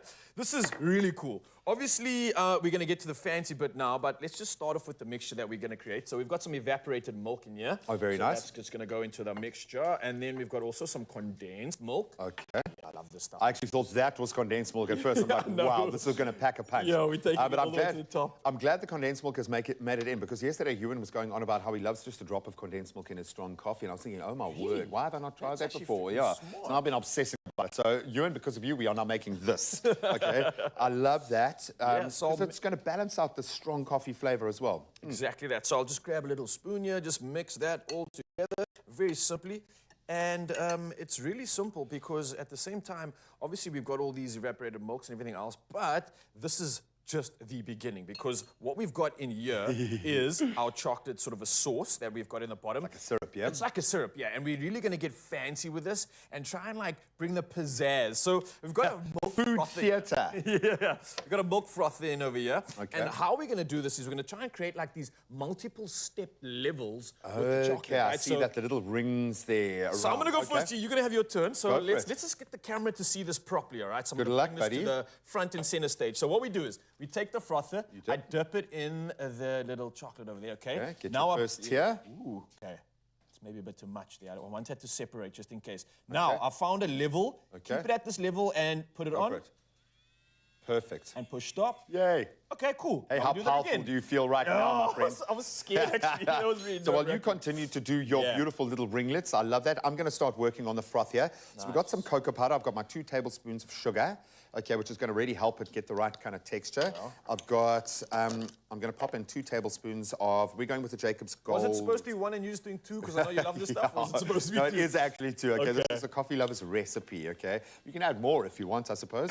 So we've got 2 tablespoons of our delicious, beautiful, smooth and mild Jacob's Gold. And then we've got effectively 2 tablespoons of hot water. And then we're going to try not to spread this all over the entire as I do it. Let's speed you up a little bit. Nice. And obviously you want quite an intense froth here because it's going to have to stand up. But what I love about this kind of coffee, it lends itself beautifully to that, almost like a dessert-like texture when you froth it up. Obviously the sugar is going to help to get you across the line there. Ooh, Thank goodness. I know, it's going to happen, dude. Luckily, we've got our denims on here. Yeah, exactly. Denim on denim on denim. Our denim aprons are going to be doing the... Nice. Yeah, that's starting to... How I'm not getting coffee all over absolutely everything and everyone right now is in itself. Woo! Nice. You can do it. You. Yeah, that's starting to come together quite nicely. There we go. And your ringlets look absolutely beautiful, Yeah, dude. man, Well look done. how cool this came together, of course. I've just finished my little ringlets, our chocolate ringlets as we'll call it. And I've just popped some ice into it now. And while G handles the froth, I'm going to add the rest of the ingredients into this. While I actually also want to mention to Mzansi that why this is elevated so much more is because of course, the fact that we're using Jacob's. And Jacob's Lungo Intenso capsules are used for this one. It's an espresso shot, but you can pretty much use any Jacob's coffee pod of your choice for this one. We've gone with the Intenso because we really want to bring that contrast. Obviously, it's got that brilliant flavor profile, and I think it's just really going to add to this, balance out that chocolate with the coffee, and it looks like G-Man's entering into the world of a ring. Nice, bro. How fun is this? I know, it really is food theater. So I could probably push my froth a little bit further. You probably could. But I just didn't want to miss out on the opportunity of making my artwork. Nice. I'm going to go ahead and pop my coffee into the salon while you're at it. And my other beautiful mixture will come in after that. So, I'm not doing such a great job at this. Wow, this milk frother is like really good at doing this particular job. Milk frother and glass art maker. Beautiful. All right, so my coffee's in. I'm adding my next dose of my milk into that. This milk is absolutely... Ooh, wow. Look at that. Try not the rings. And then G-Man, your froth that you put so much love into comes through right at Going to need a bit the more end. frothiness. we'll just round it off with that beautiful dark. It's coming together. Can you believe it? Woo! It's actually looking pretty good. Oh, wow. Eh? Did we do this? I think, well, one of us did, buddy. One of us Yes. did. Look at that, bro. Well done, dude. Oh, it looks crazy. Ladies and gentlemen, Good Jacob's at his job. finest. Well done, man. Zanzi, I hope you love this. It's our very own mocha ice latte. You can do it at home. How easy was that? Get the full recipe at expressoshow.com. And if you missed any of these steps and you want to know how to do this and how easy it was, well, don't worry. We got you covered. Here's a recap right now. Cheers. Come to me, my little friend. Well done. There's a whole recap.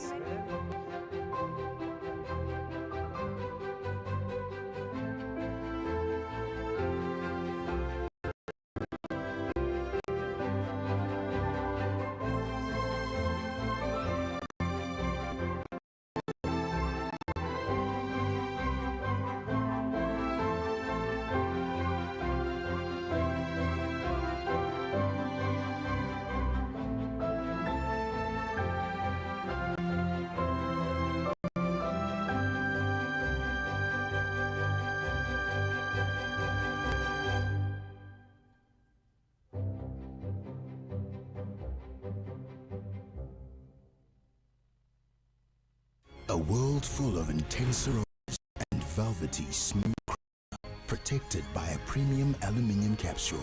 Magical Jacob's Aroma.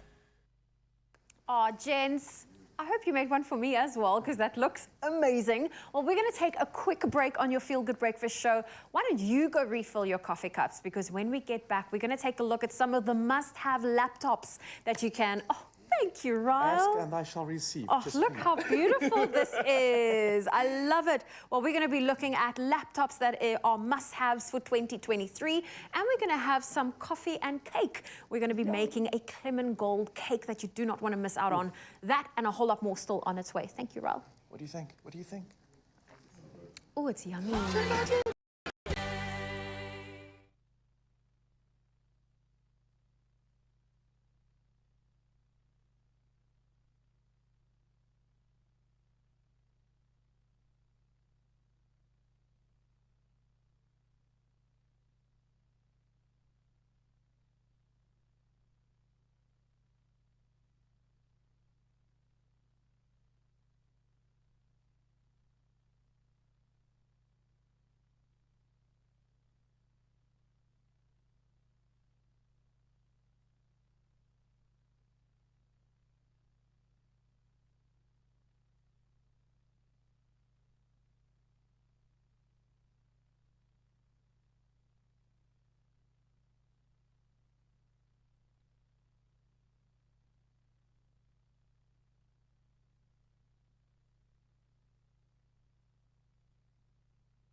Bake more memories big with a Tuesday and Royal Baking Powder.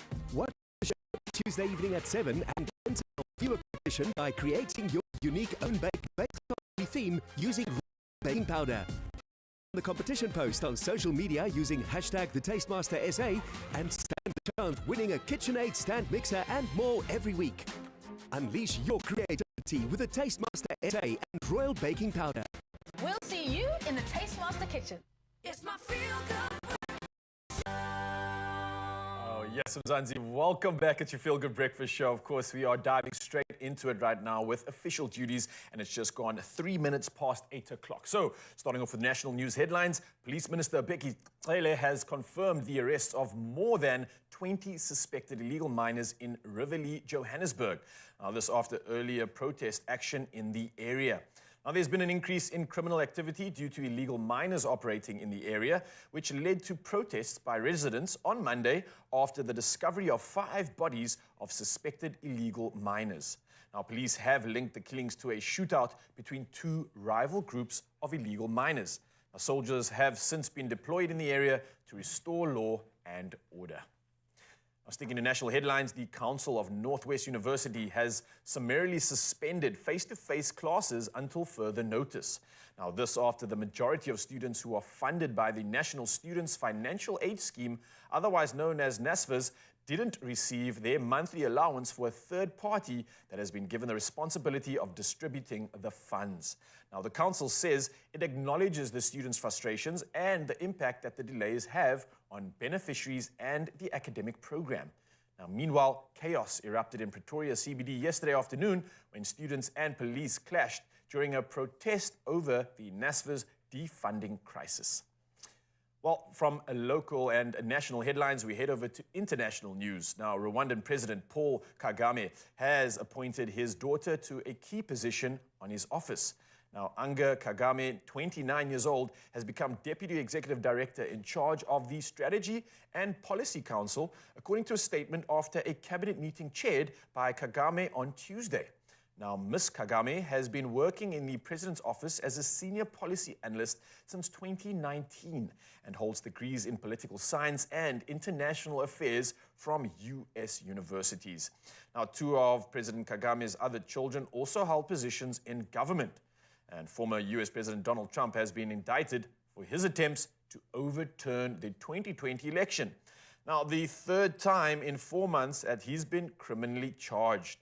And prosecutors said he pushed fraud claims that he knew to be untrue, pressured state and federal officials to alter election results, and incited a violent assault on the U.S. Capitol in a desperate attempt to undermine American democracy and cling to power. Now, in response, Trump took to social media immediately, posing the question why prosecutors had waited 2.5 years to bring what he called fake charges. Well, carrying on with the headlines, of late, some 110 million Americans have been under extreme heat advisories as record temperatures of 47.8 degrees Celsius hit Arizona. Now, it's been so bad that in Arizona, cacti have been collapsing, a phenomenon seldom experienced before. Now, in Burbank, California, the heat became just too much for a huge black bear, so he went for a dip in the pool at a house. Now, the Burbank police posted footage of the hefty fella splashing around to cool off and looking very relaxed. And he clearly didn't wish to have further pictures taken, however, because when a reporter with a camera moved closer, he scaled a nearby wall with ease and ambled off into the bushes. Well, on that note, I leave you with the rest of the headlines, and here is All Things Sport one last time with the G-Man.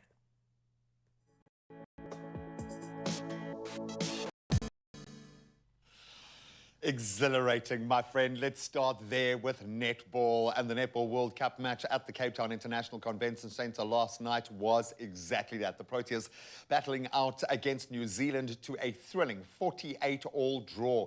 So Nicole Tagliat, she shined with 15 goals in 18 attempts, including a dramatic buzzer beater that certainly ignited the crowd. But what a brilliant team build-up to get to that point. And through, I think, our goal percentage at the moment, we are trailing Jamaica and New Zealand.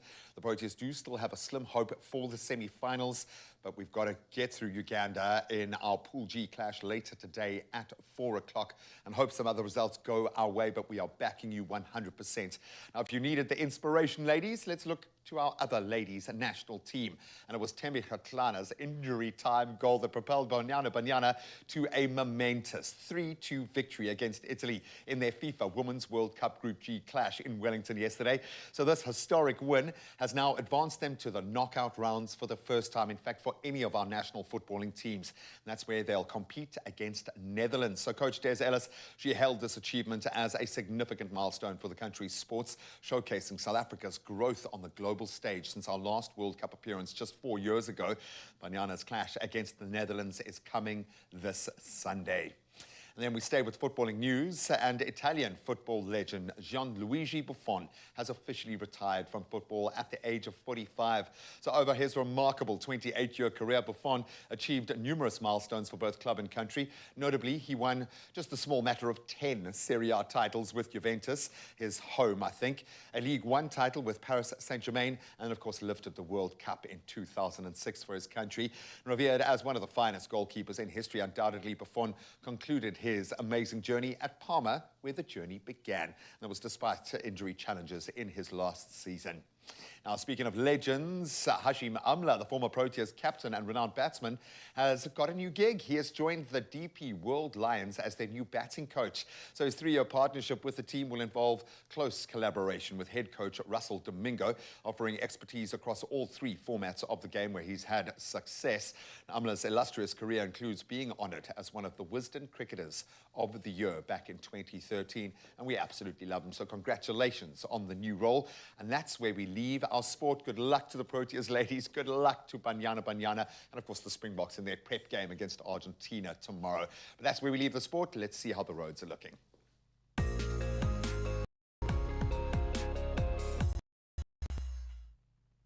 And let's take a final look at your roads for today in Bellville, Cape Town. There's some congestion on the R300 northbound at Old Paarl Road. Do expect delays and allow for some extra travel time. In Johannesburg, Midrand, there are heavy delays on the N1 South at Samrand Road. Please use an alternative route. And staying in Gauteng, there are multiple traffic lights out in and around Pretoria and Joburg CBD. Please remember to use these faulty four-way traffic lights as a four-way stop. And that's your traffic for this morning.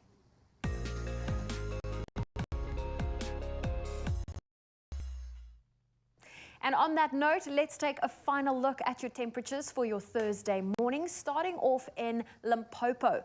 If you're in Polokwane, a low of 3 and a high of 17 can be expected. Mbombela 8.21.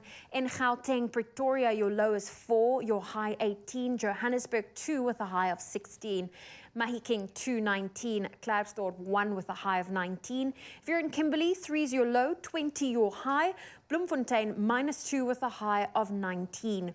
Moving to the coast in KwaZulu-Natal, Richards Bay sunny with a low of 13, a high of 23. Pietermaritzburg 6.24, Durban 12 reaching a high of 23, Mthatha 4 reaching a high of 25. East London 26, Cradock 4 with a high of 23. Gqeberha, sunny with a low of 13, a high of 23. In the Western Cape, George, your low is 18, your high 28. Cape Town 10.25, Worcester 10.26. Sutherland 7 with a high of 17. And Uppington, your low for today is 13 and your high 26 degrees Celsius. Well, that's your weather for today on your Feel Good Breakfast Show. And if you have a good morning photo to share with us, you're welcome to do that on our WhatsApp line. Our number is 063 408 8863. Wow. It is going to be an amazing final hour of the show. So if you're in the market for a little tech, we're going to take you through the best laptops to focus on for 2023. And there are some amazing offerings. And speaking of showstoppers, our foodie team has literally blown the roof off, or might have had to lift the roof off our studio to squeeze this cake in. Take a look at that Clement Gold creation with a white chocolate mousse. That might be the most spectacular thing to come out of our kitchen this year. Absolutely amazing. We'll show you how to make it in just a moment. Wow.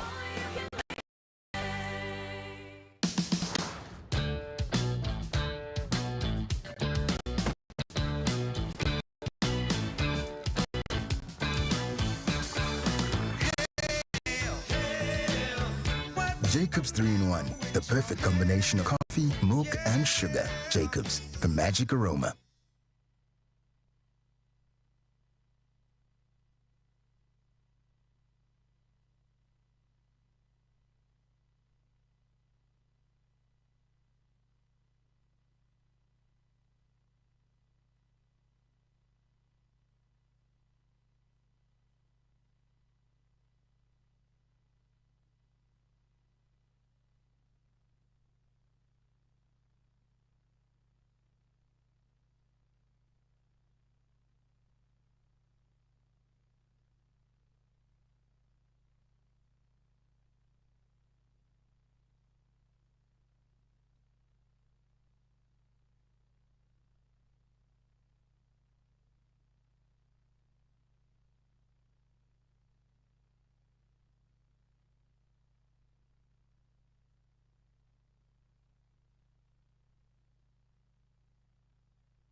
It's my feel good.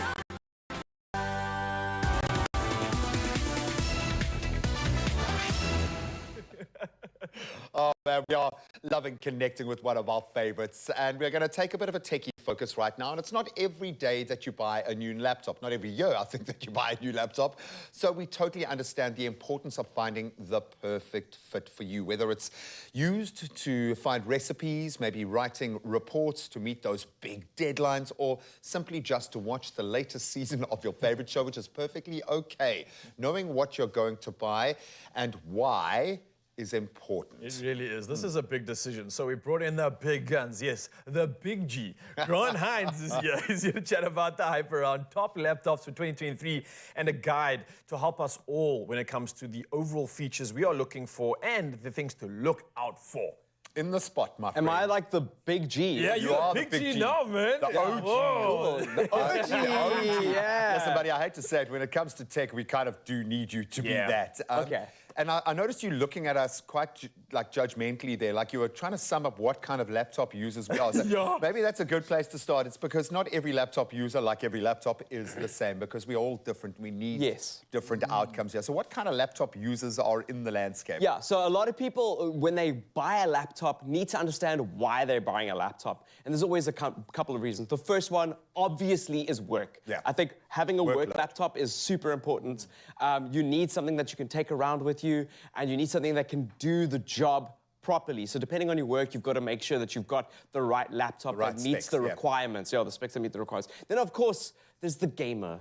You want a laptop that, you know, sometimes you want a gaming PC, but you want it to be portable. You want to take it to a friend's house and jam with them. Or you want something that, you know, you can play in different parts of the house. You want something that's powerful enough. And mobile computing has improved so much. For sure. Yeah, that you can actually have like a really good one. And then the other reason, especially with people that are renting and moving around a lot, and this has become a huge trend, is entertainment. People are using their laptops primarily to sit to sit in bed, watch some streaming services, watch a couple of movies. You know, that's the culture right now, especially among students and young adults. That's how people that don't have kids, because you need a screen in the house. Yeah, no, 100%. Or if you've got kids, you've got your own screen. You know what I mean? So, but it does beg the question, because we have come so far now in this new kind of video-driven world. A lot of us are needing to work on our laptops wherever we are. So I think the laptops season has come. Yeah. With that being said, though, what are like the things we should be looking for when it comes to a laptop, like features, anything else? Because this is a big plunge that a lot of us are going to be taking. Let's call it an investment.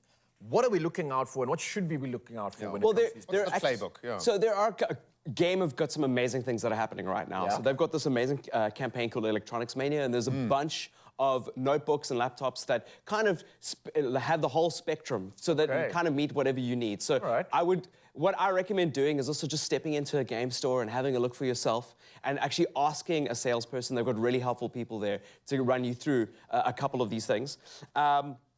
But some of the laptops that they've got that are on offer right now is this amazing Mesa Intel Celeron notebook. This is a 3999 notebook, which is really, really well priced. I reckon this is a very good workhorse. This is something that you can, it's stock, it will do what you need to do. It's running Windows 11, which is obviously the latest version of Windows, and running at getting it at a price like that is just that's phenomenal. Yeah, that's that kind of feels like a Black Friday price, to be quite honest. That's insane. That is really good, and I suppose it speaks to how far the bottom end of the market has come now as a result of what's happening at the top. Exactly, exactly. And another very exciting one is it's actually a notebook called the Pro line Celeron. Celeron is a really cost-efficient processor. That's what Celeron means. So the Pro line Celeron is selling for $2,999.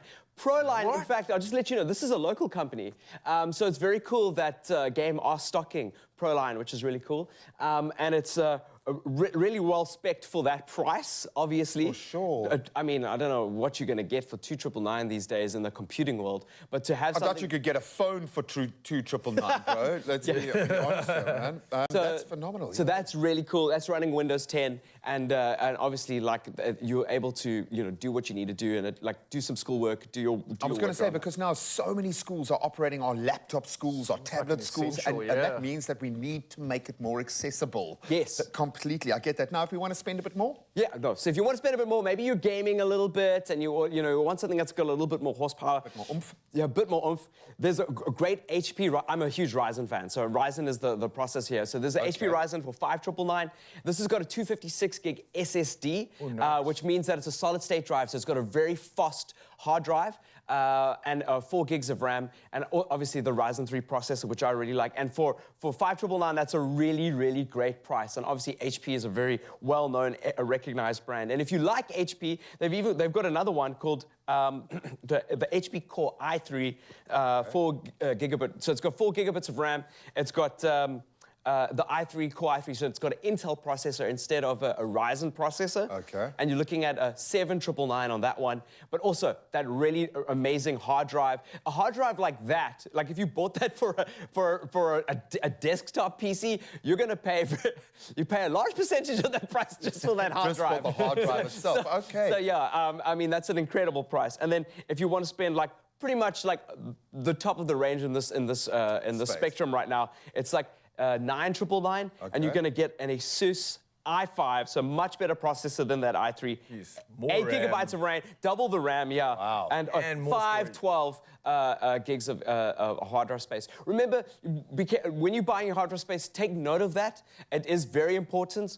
At some point, like a lot of people are using cloud services, like if you're doing a lot of schoolwork on Google Drive or Google Docs, you actually don't need a lot of hard drive space locally. Yeah. That's why the trend has dropped. It's very expensive to add hard drive space to it. So be aware of how you use that computer. This is a great gaming option for 512, so you can install, Call of Duty's like, it's like 100 gigs. Yeah. You know what I mean? So you want to be able to do that.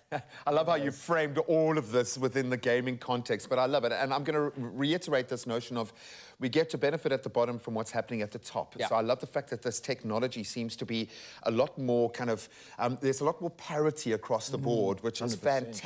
Yeah, and it's accessible to so many more of us as well. And especially when you look at the price, and that's something to absolutely celebrate. So we're giving away more than just tech. We're giving away tips this morning as well. And on top of that, also the chance to win 2,000 Rand in game store shopping vouchers. Wow. Yes, that's right, 2,000 Rand. All you got to do is simply tell us what appliance or device you'd buy from game stores, and if you had that 2,000 Rand game shopping voucher to spend, what would it be? Let us know. And don't forget to use the hashtag GotGame and include a screenshot or photo of the item you would like from gamestores.co.za in your entry. Now, the competition closes Monday, the 7th of August at midnight. Your T's and C's can be found on expressoshow.com. What are you waiting for? And you can almost buy an entirely new brand new laptop for that 2,000 Rand. Literally. Mind blowing.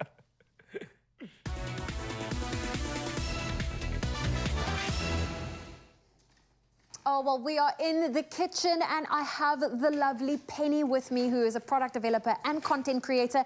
And we're about to whip up a delicious cake. And I'm not just talking about any cake. We are making a sponge cake and using the beautiful Clement Gold mandarins, which are in season right now and absolutely fantastic. And what is incredible is we're going to show you how to put this wonderful cake together. Now, whether you are hosting a gathering or simply seeking a moment of personal indulgence, this heavenly creation brings together the finest qualities of Clement Gold mandarins and the decadence of white chocolate, satisfying any crowd.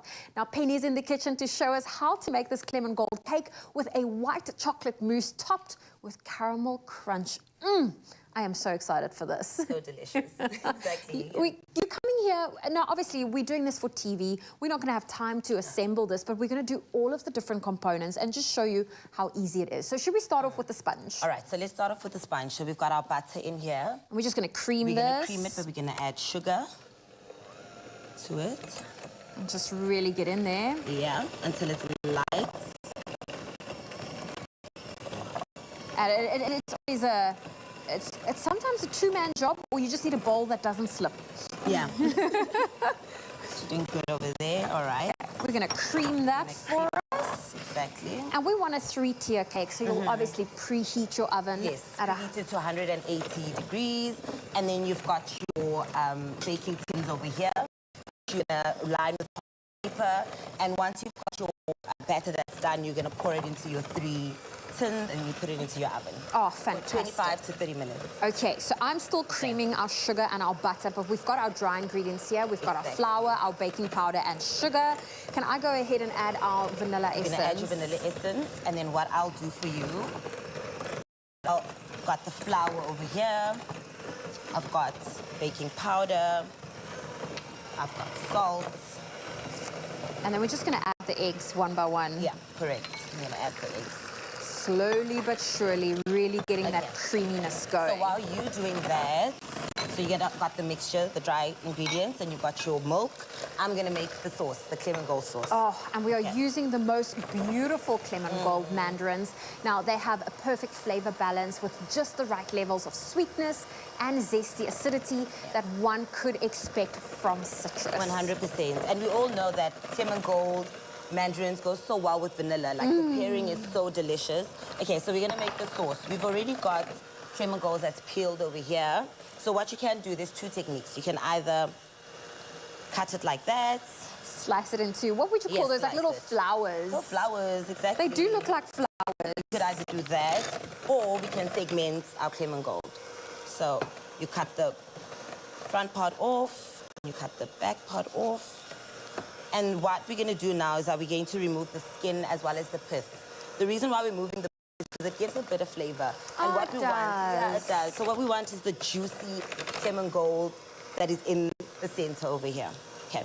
And we keep the skin off. Oh, you're taking the skin off. You're taking the skin off. You said skin off. Out. Exactly. So there we're gonna do that. So in a saucepan, you're gonna add sugar, and you're going to add water. And that's just going to boil. Do you want me to turn that pan on for you? That saucepan? I'll do that for you. Okay. Well, obviously, you continue mixing all of your dry and wet ingredients for your sponge. Yeah. And then that will go into the oven. So we've got that component done. I'm just going to add this for you. So once I've got the skin and the pith off of the Clement Gold, we're going to segment it over there just to get the juicy. Ooh, we want the little juicy bits, but leave the little membrane, or what would you call that? Exactly, the membrane. Yeah, that's it. We're going to leave the membrane behind, like that. Then we're going to go in there. Okay. It just takes a little bit of prep work and patience. Yes, it does. But okay. But now I'll just use this because this is a bit easier and quicker. We're going to slice another one over there. There we go. Okay, now I understand why you wanted a small little knife, because it's going to require a little bit of more detailed cutting. Detailed, exactly. So we're going to add our Clement Gold slices to the sugar and mixture. Yes, fantastic. And that's going to cook a bit, and we're going to leave it to reduce. And once it reduces, the process of that is going to allow it to be concentrated, very flavorful. We're going to get that juice reduced, beautiful Clement Gold flavor coming through. Oh, fantastic. So I am going to work on our mousse. So you have already melted our white chocolate. How did you melt this? So I had the white chocolate, and then you heat up cream in a saucepan till it's a bit warm. Then you add it to the white chocolate, and that allows for the white chocolate to then melt. It is warm at that point. Then put it into your fridge to cool off, and then this is already cooled.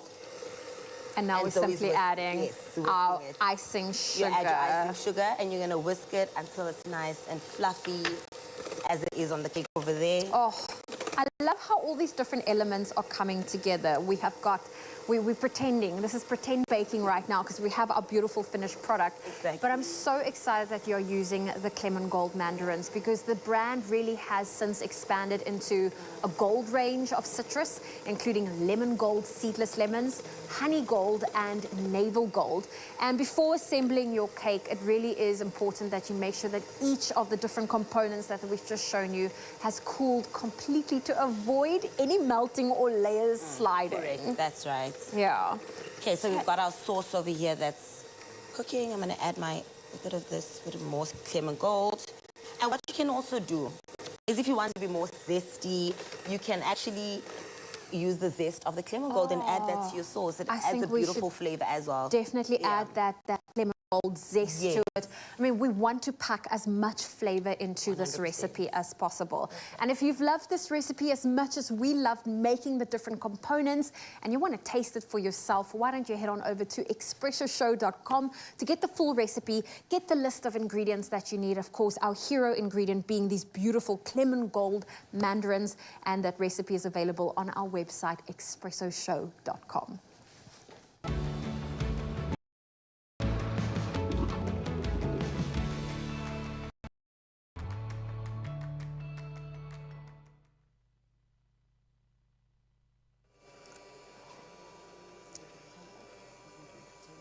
Yeah.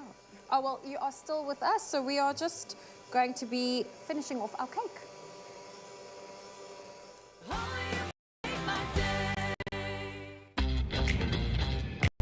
Do it like this.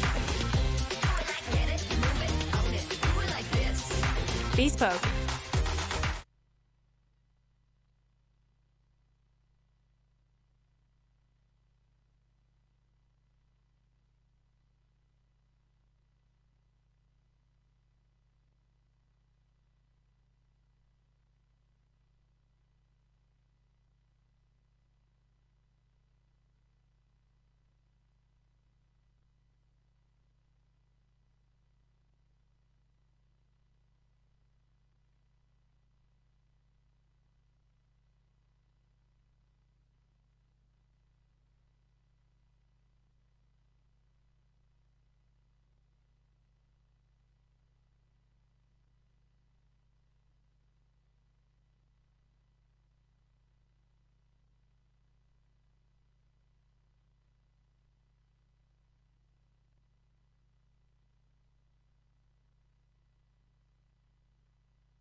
Not now.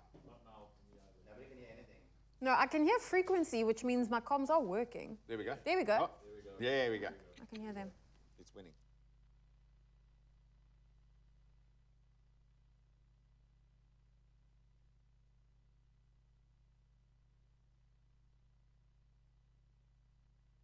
It's my feel good.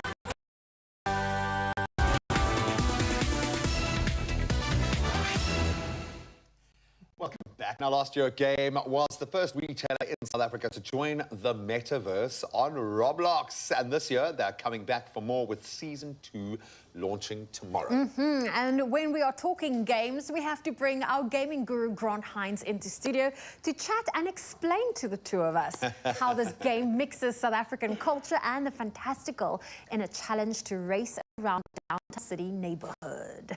Well, this is very exciting. So this launches tomorrow. If you don't know what Roblox is, I mean, you've been under a rock. Yeah, we've been under a rock. We've been under a rock. It's So a there studio are- rock. There are 200 million players in Roblox worldwide. It's And another world, yeah. It's another world. It's basically this, I call it like this digital playground where you can do like a ton of really exciting things. And Game have built this really amazing Mzansi, fantastical experience in it where you roam around the streets of Joburg, as you can see, and it's currently load shedding. And you've got to collect these lanterns and then light up the city and then collect relics along the way. And once you've collected these relics, then you can unlock the game store. And then in the game store are South African accessories and stuff. Actual things, yeah. Actual things that you can own in the game and purchase. Look at in the game. pigeons. There we go. It's a very South African pigeon. It's not moving out the way. And it's you a know very this South isn't African William pigeon. Nickel as well. You know what I mean? Oh, that's a condition. So hopefully no potholes on William Nickel, but I understand that you actually use potholes as portals in this game. Yeah, it's super. They're like laser-eyed Hardy-Dars, of course. If the vocals of Hardy-Dar weren't enough, like, imagine if they had laser. I'm just trying to think through my prelim exams, battling with those calls outside my My favorite thing is reverse snowstorms. because of how the weather's been lately up in Joburg, which is like really cool.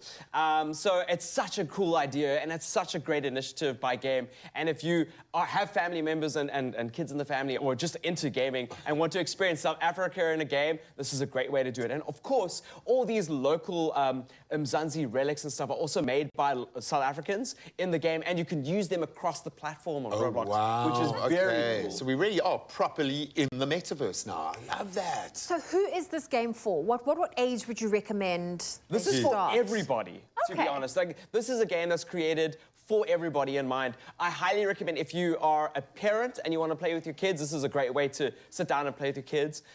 You know, and then also if you just want to have a great time and just laugh about all the South African things, like you were like laughing at the load shedding things. There's lots of in-jokes. South Africans have a great sense of humor. We own our baggage, man. Yeah, we do. Do you have to fight crime or not? It's not one of those games. It's not a crime of high prices. There's no action in this game in that realm. It's very PG. Yeah. It's about making sure that it's got all these like different tropes. Unless there's laser-eyed Hardy-Dars, you know. Okay. Yeah, exactly. Look, that hairstyle might be a crime.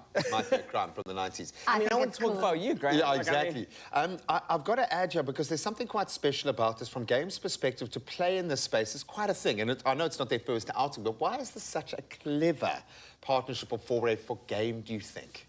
Look, firstly, it's a game, and it's game, right? But also, it's a great way to, you know, participate and get to, you know, we can be a part of something, you know. And what I like about campaigns like this is that we often get spoken to as customers, and especially as gamers. But like when you're catering to gamers and you're providing all these amazing like products and experiences, you know, let us play with you. Yeah, come inside our world. Let's make this cool experience. And they didn't have to do this. That's the other cool thing. You know, they could have just done like some ordinary normal things. marketing campaign, But this is such a cool way to participate, interact, go to school, laugh with your friends, have a good time, share this experience with South Africa, whether you're a gamer or a South African alike. This is for everybody in that realm. I love that. And then you get all this African UGC, that's like the user-generated content. So people that have created these collectibles in the game, these Africans who created these collectibles, we can have those and use them across the Roblox world. And, you know, a company like Game that's investing in that it's just cool, you know. Oh, there, Chicky's made it in. He's entered the game. Oh, well done. There we go, yeah. So yeah, you unlock the game store. Go get a laptop. Get a laptop. They're super cheap at the moment. I love that. Look how cool it is. So how can people download and get involved and be part of Roblox? Well, obviously, you've got to have the game Roblox in order to do that. And then make sure that you follow our socials. We're going to be explaining a lot of that and participating, and obviously, like, participating in it and all. So, yeah, you can totally do that. And then, obviously, another way is also just to step into a game store physically, you know, and chat to people there. I always encourage people to step into game stores. They've got a really cool kiosk area with very helpful, like, salespeople and technicians that can help you through your tech experience, which is very cool. Yeah. So it's very cool that they've done this. It launches tomorrow. Yeah. So if you're looking for the game today, it's not going to be there. This is like this is early access footage. So we'll be able to get our hands on the game tomorrow, which is very cool. That is so exciting. That is super, super exciting. And to play the game, you can visit the Game Roblox store page tomorrow for the launch of Season 2, and then you can click the play button. And some added good news. Plus, we stand a chance, or I say we, you stand a chance to win a 2,000 Rand Game Stores shopping voucher as well. And all you have to do is simply tell us what appliance or device you'd buy from Game Stores if you had a 2,000 Rand shopping voucher to spend. Don't forget that all-important hashtag #GotGame and include a screenshot or a photo of the item you would like to buy from gamestores.co.za in your entry. Just be warned, you're going to get a lot of inspiration there. Definitely. And the competition closes on Monday, the 7th of August at midnight. So you've got a few days to enter. There are T's and C's that can be found on our website, expressoshow.com. Grant Hines, thank you for joining us today. Thank you for having me and getting excited about games. About Roblox, we love it. Oh yes, Mzazi, welcome back to Feel Good Breakfast Show, and it's time to talk about load shedding. And given that it isn't going anywhere, EcoFlow, a tech-savvy corporation renowned for its sustainable energy solutions, is empowering you to become your own power utility. Now, joining me this morning to discuss the incredible range of power solutions built to power everything from your phone to your home, we have product specialist for EcoFlow, Daniel Leshaba, in the building. Daniel, how you doing? Good, and yourself? Oh, so good, man. And I think you are making a lot of people better too, because load shedding's here and your product is just doing the most, man. Yes. Talk to me about this. EcoFlow has really taken our market by storm. What's this product doing? What is it all about? So EcoFlow it's an international company which was started in 2017. Okay. What we're trying to do is to provide eco-friendly, sustainable power. So we have powered over 2.5 million houses so far. Wow. In South Africa alone, I think we have sold just a little bit over 1 million devices, and they range from small one, you can afford them, up to the biggest one, which is like 250,000 Rand. It's a power kit. It's a very beautiful thing. Oh, wow. Yeah, Everybody at home without power salivating right now. But listen, when I first was introduced to this product, it was almost like an outdoor adventure type of a thing that helped put power in crazy spaces where you didn't have it. But it seems so pertinent for the South African market right now, so much so that there's even more power stations being introduced to the SA market. I see you've got the Delta 2, the River 2, and the River 2 Max. Now, the first product was already incredible as it is. Tell me about these products and why they're essential for our market. So these new ones, they have actually gained about 30% recharging time. Oh, the wow. old one were 1 hour, 30 minutes. Yeah. This one are 60 minutes. To have it fully charged? Fully charged from That's 0 insane. to 100%. Oh, wow. And guess what? With the Delta 2, you will be able to use your micro oven, your coffee machine, and the ladies can also use the hair dryer on that, because that comes with about 1,800 output. Oh, that's absolutely insane. Okay, so you mentioned some of these features. What are some of the other key features when it comes to the Delta 2, obviously the River 2 and the River 2 Max? Changing capacity as well? The features remains the same across all the product. Okay. So you have what we call the X Boost. That what it enables you to do what we call, you can be able to use your hair dryers. So the main power is that it's 1,028 watts. Okay. But when you need that power, you can amp that up. You place the spots, Oh, my brother, nice. and then you get it out there. And then you have what we call Extreme, which is used to fast charge the whole device. I mean, from 0 to 80% in 40 minutes, and then from 0 to 100% in 60 minutes. There's no product out there in the market that can actually beat us when it comes to that. And the simplest thing about this product is that its end user can use them, and the battery is easily expandable. I mean, the Delta 2, it's 1 kVA. You can simply take it to about 3 kVA.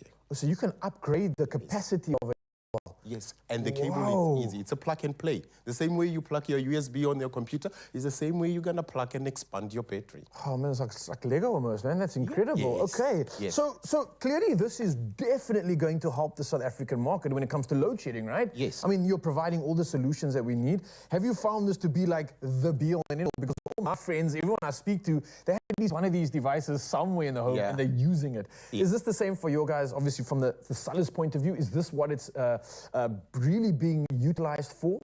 No, remember, EcoFlow was looking at the camping guys. Yeah. But when it came to South Africa, we needed to change the market a little bit. What do you have? You have 4 hours load shedding. In between, you only have 2 hours to recharge your batteries. The traditional batteries, they need 6 hours to charge. So you can't even have time to recharge the traditional way. Yes. Yeah. But when you have the EcoFlow, especially the Delta 2s, you can charge them. You can plug them, put them on this plug forever and plug your other stuff. Remember, it has what we call a pass-through. So once the battery is full, it protects the battery and it passes through the current.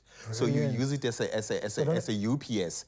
And then the difference between there is 30 milliseconds. I mean, at the moment, there's no device that you can plug. It will damage your I don't battery. think you can but think EcoFlow, that quickly. wait. Man, this is brilliant stuff. Okay, say no more. I need to get a device, and I think everybody listening now is interested in it too. So talk to me about, let's say, like pricing. What can we expect when it comes to retail prices of these products, and where, more importantly, can we find these products? So EcoFlow have partnered with a company called Rectron, which have been distributing the whole product. You can get the River 2 for 5,999. Okay. You can get them from Take A Lot, Macros, Incredible Connection, Computer Mania. And then the River 2 Max is 12,999. The Delta, it's 24,999. And the other guys are running a special on those ones, so that you can really go there and get them. Oh, the timing couldn't be any better. Daniel, thank you so much for coming through, educating us, and also providing us with some light, I think. There's light at the end of this tunnel, and that comes in the format of EcoFlow.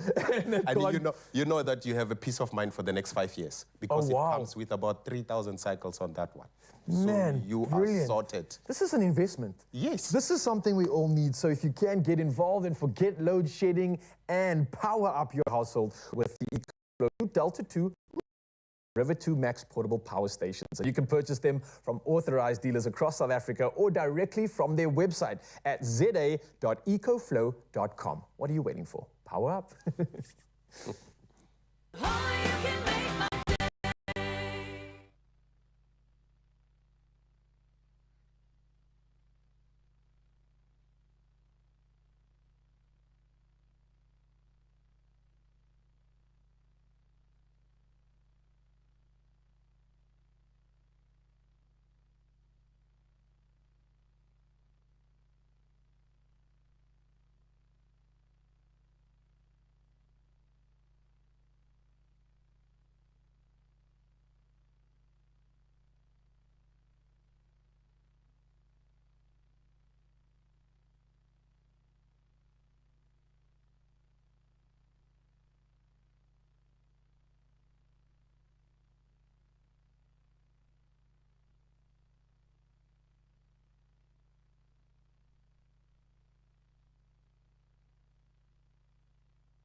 It's my feel good. Welcome back. Quick, easy, and convenient. We're going to deliver. That's what Woolies ready to heat and eat meals are all about. Now they've taken it a step further, and our product developer and content creator, Penny Molaleki, now joins us in studio once again to take us through Woolies' brand new range of very flavorful microwave and air fryer meal solutions. And these are solutions created by Woolies chefs. These are brilliant. Penny, absolutely amazing. So the microwave is busy doing its thing with our seasonal greens. Beautiful.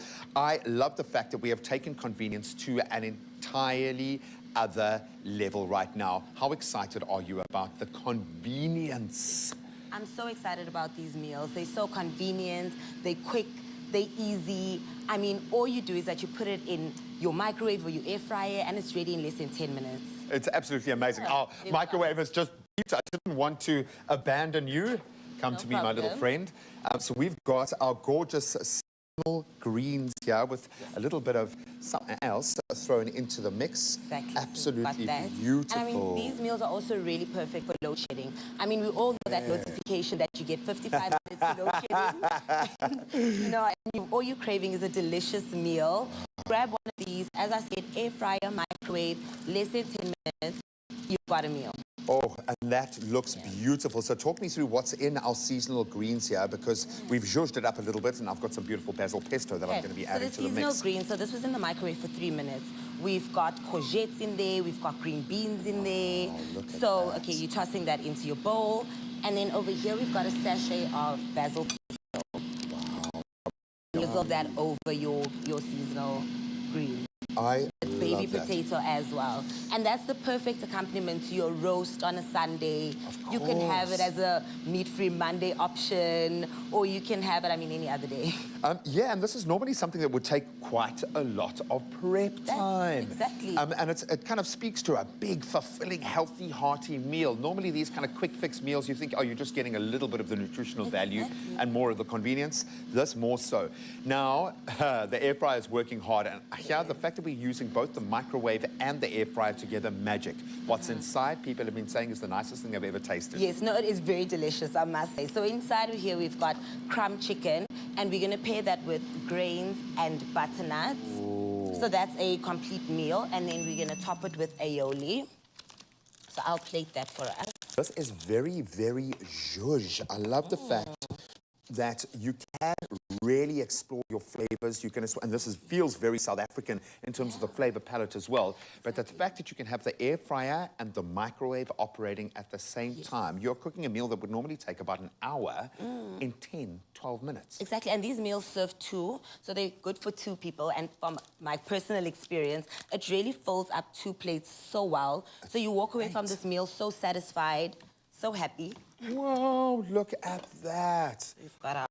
Wow. Now, look, I go to the air fryer for crispy chicken strips anyway, so the fact that you have made it, there we go, so much more convenient to be able to get that crisp. To literally, like, it ran down to tell me how nice these taste, because they are absolutely that amazing. He is right. It is beautiful, and the convenience, and I've been struggling with this notion of, like, how do I get my kids and I to eat from the same menu in the same playbook? This makes it so much more accessible. Such a family-friendly meal. Kids love crumb chicken. I mean, kids love a little bit of something to dip in with mayo, and here we have an aioli. She's just going to drizzle over it. Exquisite. Just whet our appetite with a couple of the variations of things that are on offer, because this feels like it's one of those moments where you're like, why have we not figured this out before? No, honestly. Okay, so we've got the aioli that's drizzled over there. Oh, yay. Yeah, so we've got different options. So we've got a soy option over there, a sticky soy option. So we've got a sticky jasmine rice. We've got crumb chicken as well with your veggies, and you drizzle it over with a soya dressing. So delicious. Packed with flavor, and that's what we want, right? Oh, completely. I mean, these are starting to look like, you know, bistro restaurant-X kind of meals, but I have a feeling this is going to change the way that we cook at home. Yeah.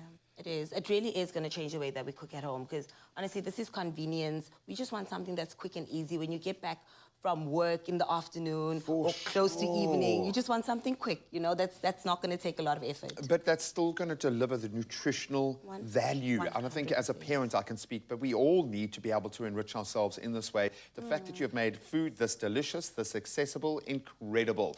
Level up your cooking game with these delicious, very quick and unbelievably easy meal solutions from Woolworths, and you can shop them right now. Shop the newness in-store, online, or using their amazing app. I think I need a taste. Cool.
It's my feel good.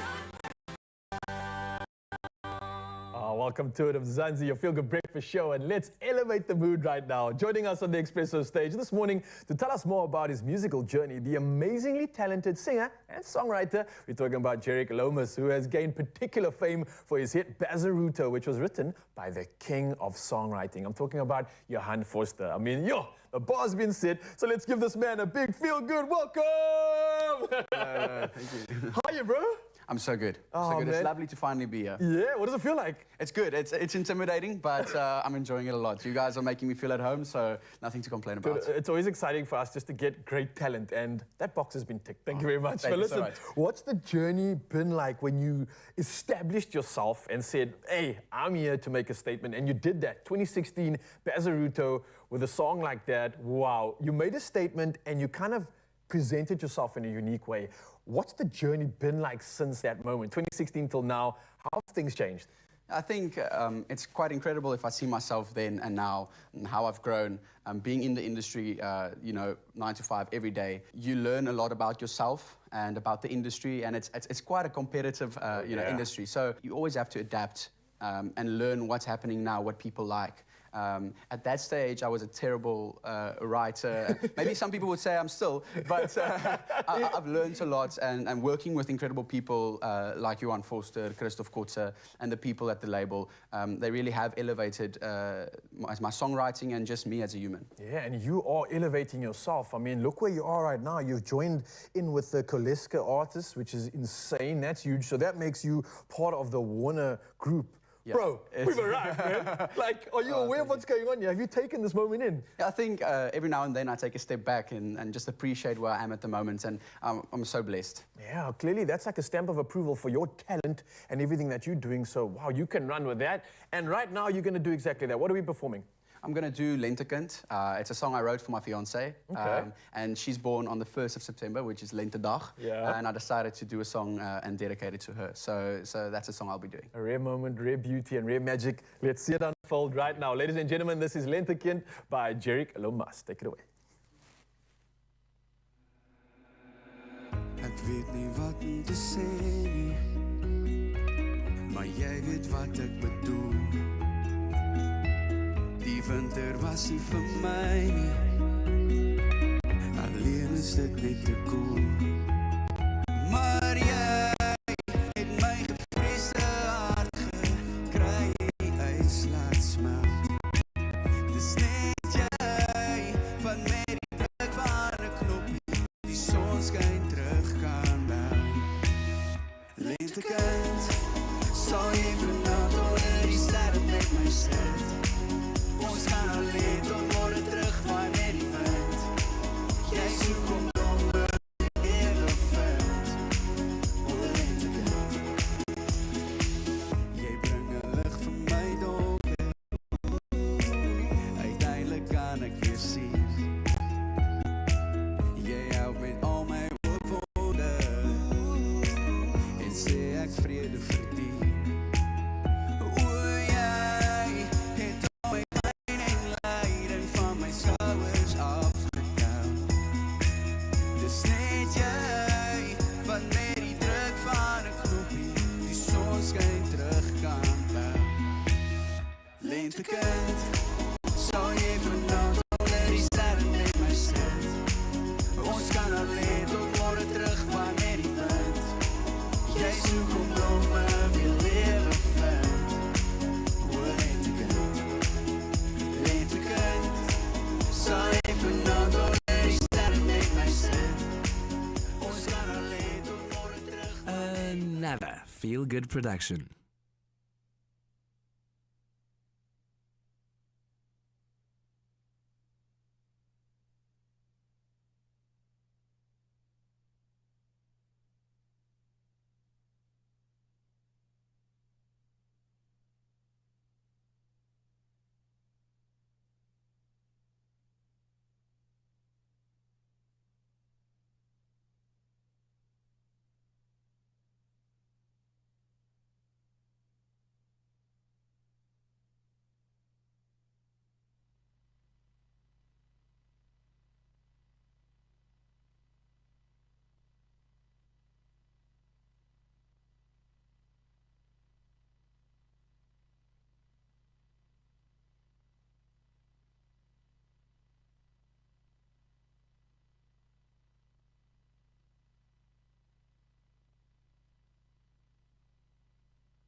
Oh yes, Mzansi, welcome back to it. And what a performance we've already had, actually two, but it's gonna get better because joining us on the stage right now is Gemma Catherine and Jerick Lomas, and they have released a new track titled SOS. So before we get into it, let's get a little sneak peek.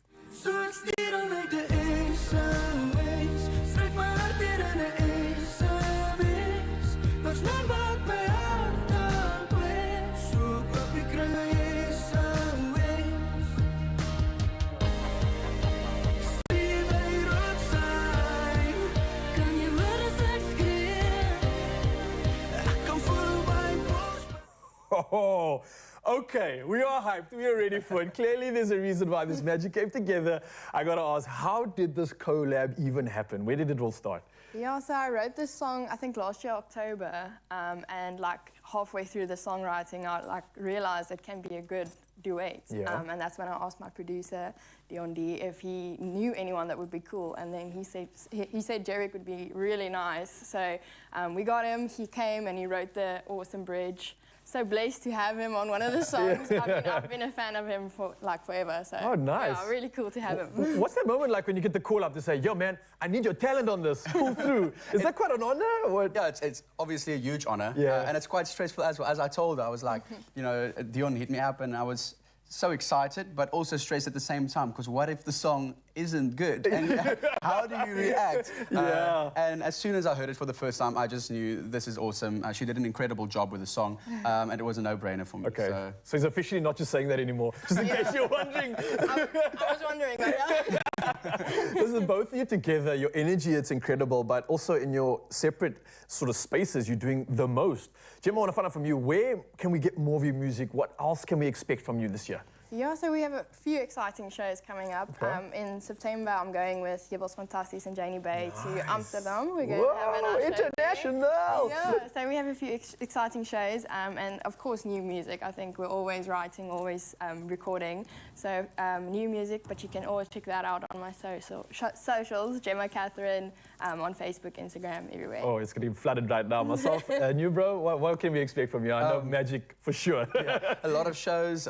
People can follow that on social media. Have some new music in the works. Also, they can check it out there. And then, obviously, the new single is available everywhere for people to listen. We would love to know what people think about it, and we can't wait to just continue making music and continue making people smile. Oh, we are here for it, and it's time to celebrate exactly that. So, ladies and gentlemen, enjoy this one. This is Gemma Catherine and Jerick Lamas with SOS. Take it away.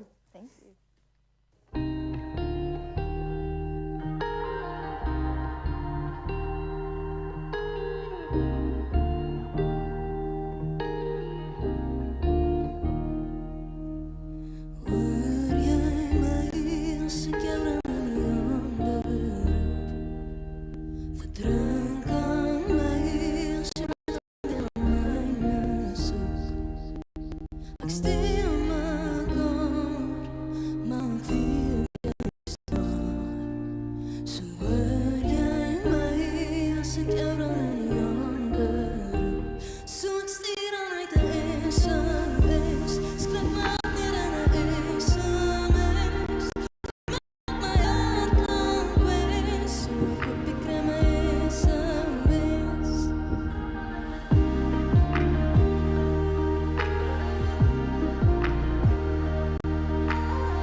As men wat my hart kan kwees, soek op die kry my SOS.